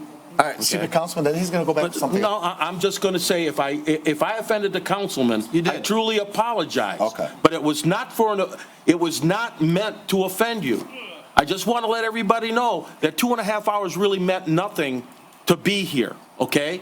And then you took it wrongly, just like you took wrongly one time when I said that there's homes in this city that are worth $600,000, $700,000, $800,000, $1 million with $200,000 worth of cars in it. You took offense that I was picking on the Arab American community. Okay. And it's not true. All right, let's move on. That's not true because other people other than Arab Americans can afford them homes and those cars. Thank you. Council Okay. Chair. Next up, I just want to remind everybody, one of the reasons this was a longer meeting is the alternative that I have at my discretion as a council chair is to shut the residents down. Meaning, if you look at the meeting, we had multiple residents that came up and spoke. I have two choices available to me. One, I could say no residents are going to speak. Another choice I could have is only one person can go up to say something pro going with this contract, and only one person can go up to say no against this contract, and that's it. We're not going to hear nobody else. And I could have been out of here in 20 minutes, and I would have been glad to. But the reality is, I believe in giving the residents the opportunity to speak, and I gave them the opportunity to speak. So this is why we took longer. I'm not crazy about it, but I want to give each and every resident the opportunity to speak when they want to speak during the time allowed. That's why it took a little longer. Okay. Next up, with no other comments from council members, is there any announcements? Council Chair? Yes. I have a comment. Go ahead. First of all, I mean, we're getting this thing going. Congratulations, Team ISA. Let's get going now. This is going. Let's do it. Now that we approved this money for the 800,000 for the, I'm sure that the mayor has a plan already. What are we doing tomorrow for the golf course? Now that it's been approved, we got to start immediately. That's very important. Everyone says it. What's the plan for tomorrow, Friday? You're going to start a lot longer if you didn't prolong it. I'm sorry, what? Can't hear you. We're going to go to work is what's going to happen. No, what's happening tomorrow? Through the chair. As I always. Now, what's the plan for tomorrow? Now we're going to work on it. I mean, are you going to send a team out there tomorrow? I mean, you have to have a plan. Let's not be shooting from the hip here. Let's have a plan. We do have a plan. What We it- have a meeting set up. So tomorrow, we're going to do something. I mean, everybody's talking about time sensitive, so this better be something that's starting tomorrow. It should have been already. The day it's accepted, the next day we're going in and doing this. So what is it? Yes, Council. I'm sorry, Mayor. These guys right here, I was going to make a statement when he finishes his statement. Okay, all right. I'll address that statement when he's done. Well, I mean, I want to find out, I mean, this is so time sensitive, and I want to know how we're spending this taxpayers' money. Everyone here wants this golf course open. What is the plan? I want it published. I want the plan published, before our meeting Tuesday, so we can see it on city council. A remark I made is no way in any shape or form a racist remark. I know that the community has been very helpful to me and my family, and anybody that knows me knows I don't have a racist bone in my body. And besides, the mayor himself spearheaded a agenda item to put a moratorium on hookah lounges. So if that is something right there. My remark was no way racist whatsoever. And I have a resolution that I've had on the table for 6 months, and I'd like to have approval to walk it on to the agenda. I know it's not on the agenda for next Tuesday. What's the motion? I'm sorry? The resolution to amend the charter for the citizens voting on the sale of the golf course. With due respect, Councilman, check your agenda. It's on the agenda, and it's already been put. See, this is what I'm saying. I tried to stay as unemotional I just as picked up my packet in the mailbox. But then if you don't know that as fact, you shouldn't make that We don't have comment. to make I didn't know it. I just picked up my packet on the mailbox It's on today. It came out today, right? This was It's on available. I didn't even look at it yet. Okay. I'm sorry. I just said I wanted it on there. Thank you. Okay, thank you. Any other comments from council members? Yes. Hearing? We don't have privy to Quick. I ahead don't. of time. Okay. Next, any announcements from administration? Council Chair. Go ahead, Mr. Mayor. Okay, first, I want to congratulate, and also I want to apologize to Mr. Issa, how many times he was insulted, with everything that he's trying to do. We should encourage business people actually invest money in the city, not chase them away. And we tried that several times, and I know it took a lot for him to bring him back. We had something out there, and I'm not going to even discuss, some of the other stuff that was going on, but that's already being worked, and it's being investigated, and that's all I'm going to go with that one. With that one topic. But Mr. Issa and his team, they've actually gone to the course, they've been assessing it, they walked every hole, they know what needs to be done. So the work plan is already in process. Okay. Thank you very much, Mr. Mayor. Any other announcements from administration? All right, hearing none. Lastly, we have public comments. Please come up. Absolutely. Whoever would like to come up, and you have 3 minutes. Please state name, city, and street. And give me 1 second. Wait 1 second. Yep, no problem. So I can do something here on my phone here. My timer going Wait here. 1 second, ma'am. Okay, No problem. go ahead, I am ready. Go ahead. Put it here so I can see it. Yeah, I'm gonna wait until she gets here. Go ahead, ma'am. Pamela Dorton Harker on Van Buren from Dearborn Again, speak into the mic and say that again. Pamela Dorton Harker on Van Buren from Dearborn Heights, long-term resident, actually was born here and raised here, and then moved out and moved back. In regards to, I hope this is successful, and I hope it is done in the best interest of the residents, first place. Secondly, in regards to service, that word was brought up many times. Service to the residents. Please keep in mind, service to the residents, we are lacking. in our brush, our overgrowth throughout the city, the lawns, the overgrowth. So please keep that in mind. That needs to be addressed. It's very important to all of us, I think, as residents. We need better streets, better things. Secondly, in regards to the comments that were going back and forth here on the panel, I work in public myself. I deal with people from all over the world. I travel. And I have to be very patient, very professional, response to people from all different cultures. I get offended, but I cannot respond because of the position that I have. People say inappropriate things. I have to respond in a professional manner because I cannot, in my profession, address that. Please keep that in mind, even if somebody does say something that it seems like that's the thing nowadays. I'm offended. I've been offended many times in life, but I still have to come across professional, handle it in a respectful manner, respond accordingly. Whether I want to or not, there are times I want to tell people some inappropriate words, many times, but I'm not allowed to in my profession. So I just want to keep that in mind for the council, for everybody. Just do what's best for the city, for the residents, and please take care of the overgrowth in our city. I would very much appreciate it because it's getting a little out of hand. Okay. Thank you. Ma'am, I just want I'm going to let you know, just watch Mr. Issa. You're going to be impressed. No, and that's why I said I'm looking forward to it. I've gone to the golf course. I don't really play. I've done it for fun. But I think it's going to be beneficial. Let's keep the banquet hall.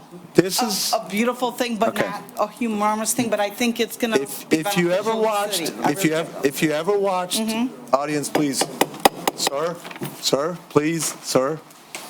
If you ever watch the Super Bowl, you watch the halftime show. Yep. You see a full concert put on within 10 minutes and everything set up within 7 minutes. You're going to see a Super Bowl show here pretty soon. No, you I watch. think it's going to be. And I'm saying these words now, and I know I'm going to be. I pray that that's what's going to occur. And I know people are going to come after me before I want you to quote these words for me. Okay. You're going to be watching the Super Bowl halftime show at the Warren Valley Golf Course. But the Lions won't be playing. Yeah, quiet. I just want to let you know, when you talk about the overgrowth, we have very little overgrowth in a city that belongs to the city. Other than Warren Valley. Let me rephrase that. The ordinance that is in place of people's properties. Okay, so but that goes on the people themselves. True, but we do give them tickets. I have sat with judges, I have sat with attorneys, I have sat with the ordinance department, I even went to court cases. And I'm telling you, it's up to the residents themselves to keep their damn house clean. Okay, get our golf course cut. Thank you. Thank you. Anybody else with public comments? Come on up. Well, I'm sorry, let the lady go first, if you don't mind, Mr. Issa. Go ahead. Pam Swartwell, Dearborn Heights, Kenmore. All I want to do is just make sure that you guys set aside enough money to pay the employees that are working for the city. Yeah. Make sure that their gas cards are kept on to be able to fuel the cars.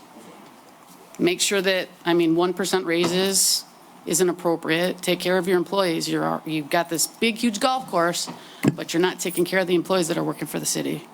You're not. You're not contracting and negotiating or doing anything else, but now we're spending $3 million for a golf course, which I don't mind. Go ahead and do that, but don't forget, you've got something more than just a golf course in the city. You've got people that are working for the city. You need to protect all of them, every asset. So you guys got to figure that out, because you last meeting said that we're on the verge of bankruptcy, that we're out of money if we keep spending the way that we are. And now we just approved a multi-million-dollar contract. Our former comptroller actually told us that. I was reiterating verbatim what he said. Right. So you repeated what was told to you, is that the city will be bankrupt in 3 years or less if we keep spending the way we are, and you just passed a $2 to $3 million contract. In the audience, please. So that's concerning. So you need to watch the money flow, because you're not going to get any money back from the golf course for a couple of years. It's going to take them a couple of years to get it up and running. So before it even turns a profit, you've got to figure out how you're going to come up with more money, whether it's passing millages to pay for police and fire, millages to pay for clerical, whatever. You guys are going to have to fix this problem, because it's going to come up fast, because the golf course is not going to compensate for 5 years probably. You're not going to make any profit for a while. It's going to take a while. So now that you've gotten yourselves in multi-million-dollar debt, you need to figure out how you're going to repay that. Please, sir. Please. Sir. Sir. Please. We're having a discussion here. I know, but you Well, can't you're speak, talking please. and we can't hear properly. Okay, go ahead, ma'am, I'm sorry. That's just my concern. I mean, Okay. the city is shaking on quicksand right now, and we need to find some stability in the foundation. So you're going to have to figure out, because before this golf course starts to profit for you, you've got to come up with the shortfall. Because if not, you're going to be in the negative. And then you're not going to make payroll. And you're not going to be able to do the things that you need to do to run as a city, and then you're bankrupt, and then you're in receivership. Then there becomes an issue because you're in receivership. Then they could force Mr. Isa to not be in control of the golf course, and then the state would come in and dictate to you what you have to do. So he's got it going. He's going to make it profitable, but it's going to take him a while. It's not going to be a year. And you guys are, like you said, within 3 years, you guys are going to be bankrupt if you guys don't start spending. And you can't count on COVID money anymore because it's done. And I respect your opinion, Ms. Serpel, but all I can tell you is, you watch that golf course. I'm not talking about the golf. I know, I understand your other I'm not saying that aspects. it's not going to be good. That's not what I'm saying. I'm just saying you can't build a beautiful home on quicksand because it's eventually going to fall. Our financial situation right now in the city is shaky and on quicksand. And everybody's putting their blinders on and saying, let's focus on the golf course, when we're getting credit cards shut off because we can't pay gas, when we're not being able to almost make payroll. There's a problem. When we're getting comptrollers telling you that you're 2 or 3 years away from bankruptcy. There's a problem. So we got to focus on that problem along with allowing him to build that golf course up. Because there's going to be a deficit for a couple of years. That's my point. Okay. Thank you. Who's up next?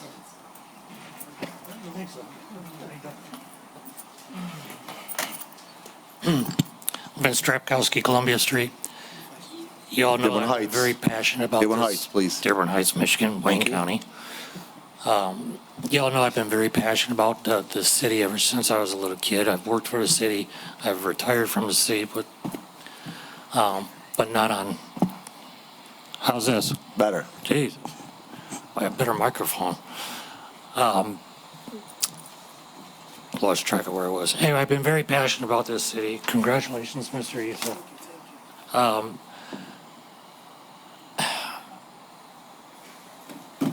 What I want to see is less bickering up here. I also want to see you guys go through the Robert's Rules course, because some of you obviously don't know it. Go through the course, if that can be arranged through. It's already arranged for the 16th. Okay, thank you. That's great. Also, Mr. Chair, if I may ask, recently the Warren Valley Golf Course was vandalized, and I talked to Mr. Muscat about this, requesting information if the person that was held responsible is going to be fully prosecuted to every extent of the law. That is now our property that was vandalized by an individual. Is he going to be replacing the trees and paying full restitution? If it's anything with criminal activity, as far as I know, the police department was working on it, so therefore I can tell you we're not supposed to comment on it. But if the mayor wants to say anything over and above, is that correct? Yes. Corporation Counsel? Yeah, it's a criminal investigation, so therefore we as council members cannot comment on it. And further, it would probably be something, if what I've heard is correct, that would end up being something the Wayne County Prosecutor's Office would be looking at. So it's being handled. We'll leave it at that. Okay. Thank you very much. Thank you. Everybody have a good evening. Appreciate it. Next up. Wissam Issa, Whitefield, Dearborn Heights. First of all, I'd just like to, I'm going to make this quick and simple. Congratulate myself. Thank the mayor and his administration. Thank all the city councils, including Tom Winsel. I thank you guys all for being here, giving out your voice. I know everybody's, got their own opinion, but I promise I'll make the residents happy. That's a promise I'll make to you guys. I won't let you guys down no matter what. We're going to get this golf course up and running. Trust me when I tell you guys I put a lot of hours and time in this thing. Behind closed doors, nobody knows what I went through. I got the best team for this. Trust me, put your trust in me. We're going to get this golf course up and running. It's going to be the best. We're going to put a nice golf shop, put a nice restaurant, a banquet hall. Like everybody keeps saying banquet hall, but the banquet hall doesn't mean banquet hall. There's bridal showers, engagements, birthday parties, whatever you guys want, indoor, outdoor. We're gonna make it beautiful. You're gonna see the big, huge American flag on Warren Avenue that you can see from Telegraph when you're driving. Like I said, I can't thank you guys much. Just put your trust in us, put your trust in the city council. It's been hard for you guys, I understand, and nobody likes to ditch out money. I don't even like to ditch out money. But sometimes you have to. You got to do it. It's part of business, especially as a city. I mean, like we said, whatever the X amount of dollars is going to be, if you don't do it now, it's going to be more later.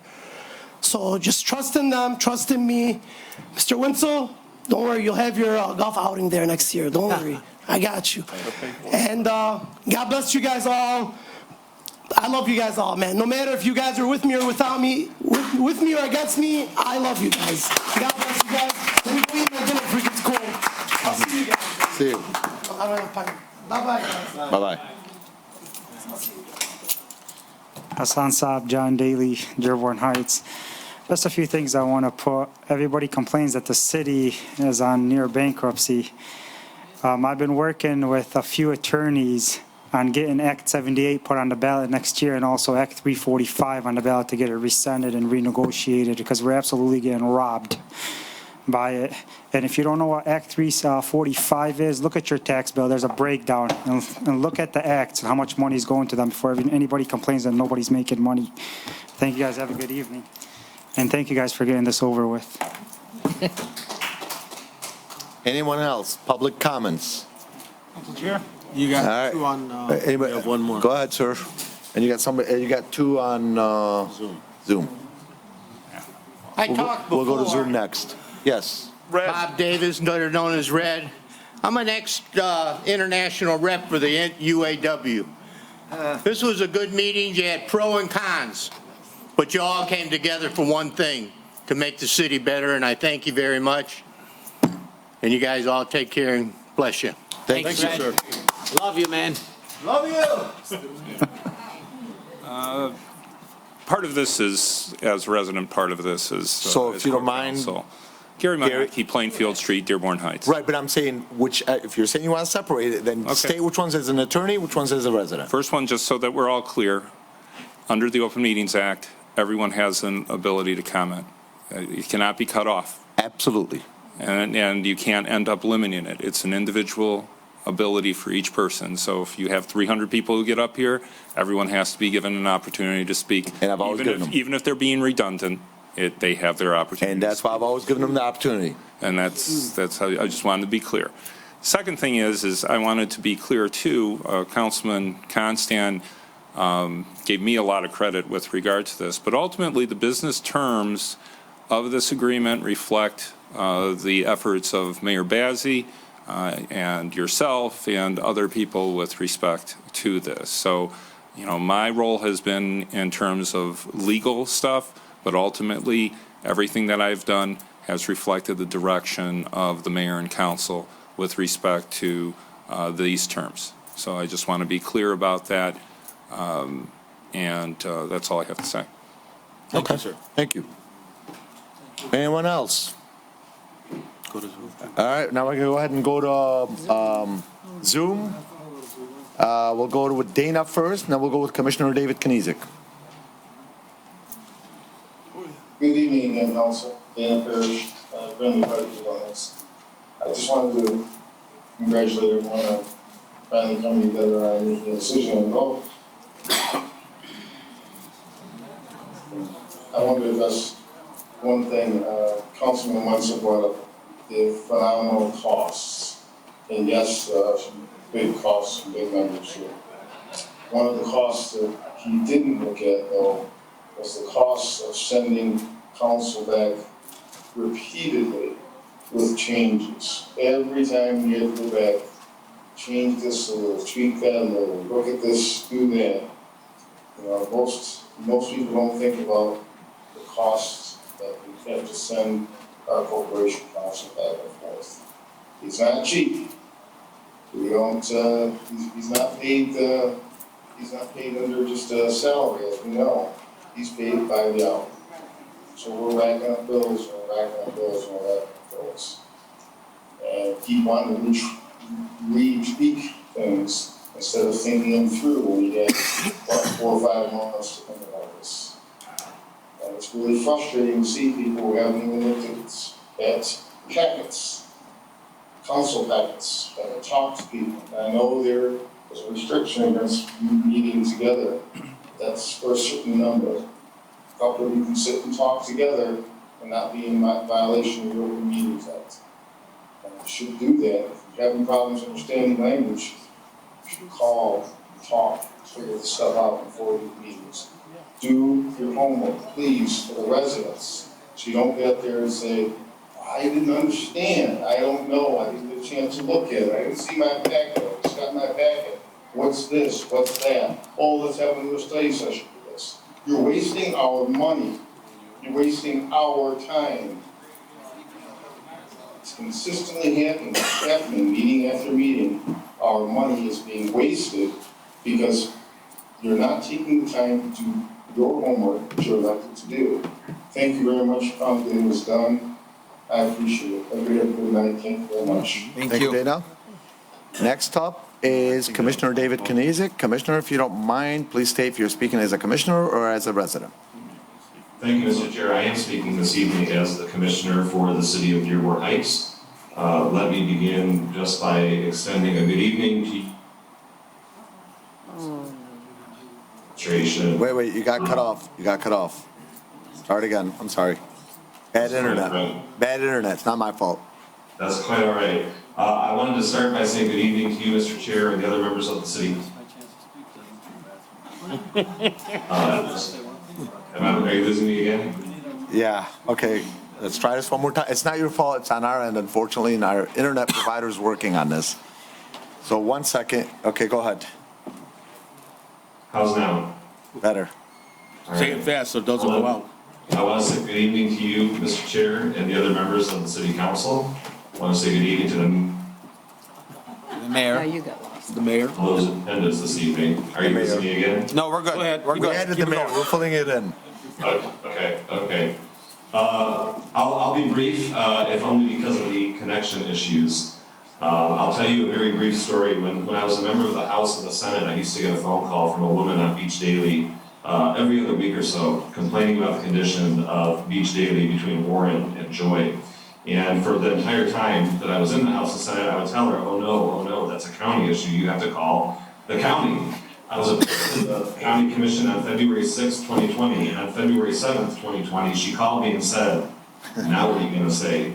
So we went to work, had a really good opportunity to work with the administration and others on this issue. Earlier today, I put forward a motion in front of the Wayne County Commission to appropriate $2.8 million to redo the stretch of road. I see claps, so I guess I'll stop for that. To redo the strip of road between Warren and just north of Joy to Redford Township on Beach Daily. Very proud to report that my colleagues on the Wayne County Commission unanimously approved that appropriation. We're still working on the timeline, the vendor, and all of that other issues moving forward. But the first step of being able to identify and appropriate that money has been completed. And so I just wanted to come here this evening, briefly share an update, and look forward to engaging with this body again in the future. Thank you. Commissioner Councilman Wenzel, if you don't mind, please, because before you leave the table, we have to ask for permission, please. Commissioner Kniezek, while we do this project on Beach Daily, I have a problem that I got to keep calling the 1-800 road crew number. The overgrowth of shrubbery between Beach Daily and Joy Road at the golf course site is unacceptable on both sides. That needs not to be just trimmed, it needs to be cleared out completely. So if we have an emergency where somebody needs to walk down the side of the road or ride their bike, they can't do it. I should not have to continuously call the county for them to trim that shrub. I go down to Hines and it's immaculately kept up. Why can't they do that right there on Beach Daily? So I'm asking you as my commissioner to see about getting that done for us if you possibly can, sir. Awesome. Yeah, I'd be happy to do that. I'll share with you and with others in attendance here today that you are right in that 1-888 road crew is the right place to start for absolutely any issues. Whether it's roads, whether it's overgrowth, you name it. My ask to you and to others, and you know this because we've talked about it, once you make that call to 188 Road Crew, you're going to be given a service number. My ask is that for you or for others, once you have that number, to contact me. You can text, you can call, and that allows me to follow up with the road crew to make sure that I can reference the specific issue, the specific number, and the follow-up. But I shouldn't have to do it every year. That's my problem. And there should be some sidewalks put there so people can safely walk down Beach Daily Road. There is none. And that's a safety issue for the constituents of this city. They can't even ride their bike down through there. I can't even, if I had a flat tire, I can't get out of my car and walk. So I'd like for you to bring that up as a safety concern. I will personally call 1-800-ROAD CREW tomorrow. I will get a number and I will pass it along to you, sir. Councilman. Yes. I did talk to DPS director a few days ago. They're going to send a crew to look at it. But they need to clear it all the way back to the fence line. So I thank you, Mr. Knizik, and you've always done a great job for me and have always taken my phone calls, and I thank you very kindly for doing that, sir. You've been a pleasure. You've been a pleasure to work with. Thank you, sir. Likewise. Okay. Thank you, Commissioner, and congratulations. Thank you, Councilman. Okay. I don't know if he was done, though, Councilman. No, Are you done? We all set? Commissioner, we all set? Oh, he's muted. Council I didn't Chair? hear- Wait 1 second, Yeah. let's unmute him. A comment with the commissioner. Yeah, absolutely. Okay. I didn't mute him. Okay, go Go ahead. ahead. Yeah, no, it's fine. Go ahead. Go ahead, Commissioner. Commissioner. I was waiting for the comments from Councilman West. Oh, okay. Go ahead. I want to thank the commissioner for the outstanding job that he's doing, particularly on a resident that had a problem. He addressed it. He passed the information along to the proper authorities, and it was handled in a really timely manner, and they're very happy. They told me to extend their thanks to you. Okay. Good job, Commissioner. All right. Next up on Zoom, we have nobody else. Is that correct, Madam Clerk? That's correct. Okay. Anybody else in the audience? Come on up, sir. 3 minutes. See if I can get this right. Larry Masick, resident of Dearborn Heights, live on Rosemary Street. Beautiful. Did I do a good job? Yes. Absolutely. The clerk is happy. It's not me. I just have one simple request. I would like the streets cleaned on a weekly basis as they were intended to be cleaned on a weekly basis. They've been cleaned twice this year. And that's all I have to say. Okay. You and a lot of other folks, including me. Well, I just figure I'd address it for everybody. No, I appreciate Thank you. that. I appreciate that. And I do know the mayor is aware of it, and he is working on a program, so. Okay, thank you. Thank you. And that's all I have to say. Thank you, sir. This is your lucky night. No problem. Anybody else in the audience that has a comment? We're going to skip tonight so Mr. Baidoon can go home. Yeah. Anybody else have a comment in the audience? Seeing none, is there a I'm embedded to the motion to city. adjourn? I know. Motion adjourned. Okay, motion to adjourn made by Councilman Muscat, seconded by Councilman Constant. All in favor, please state aye. Aye. Those opposed? The ayes have it.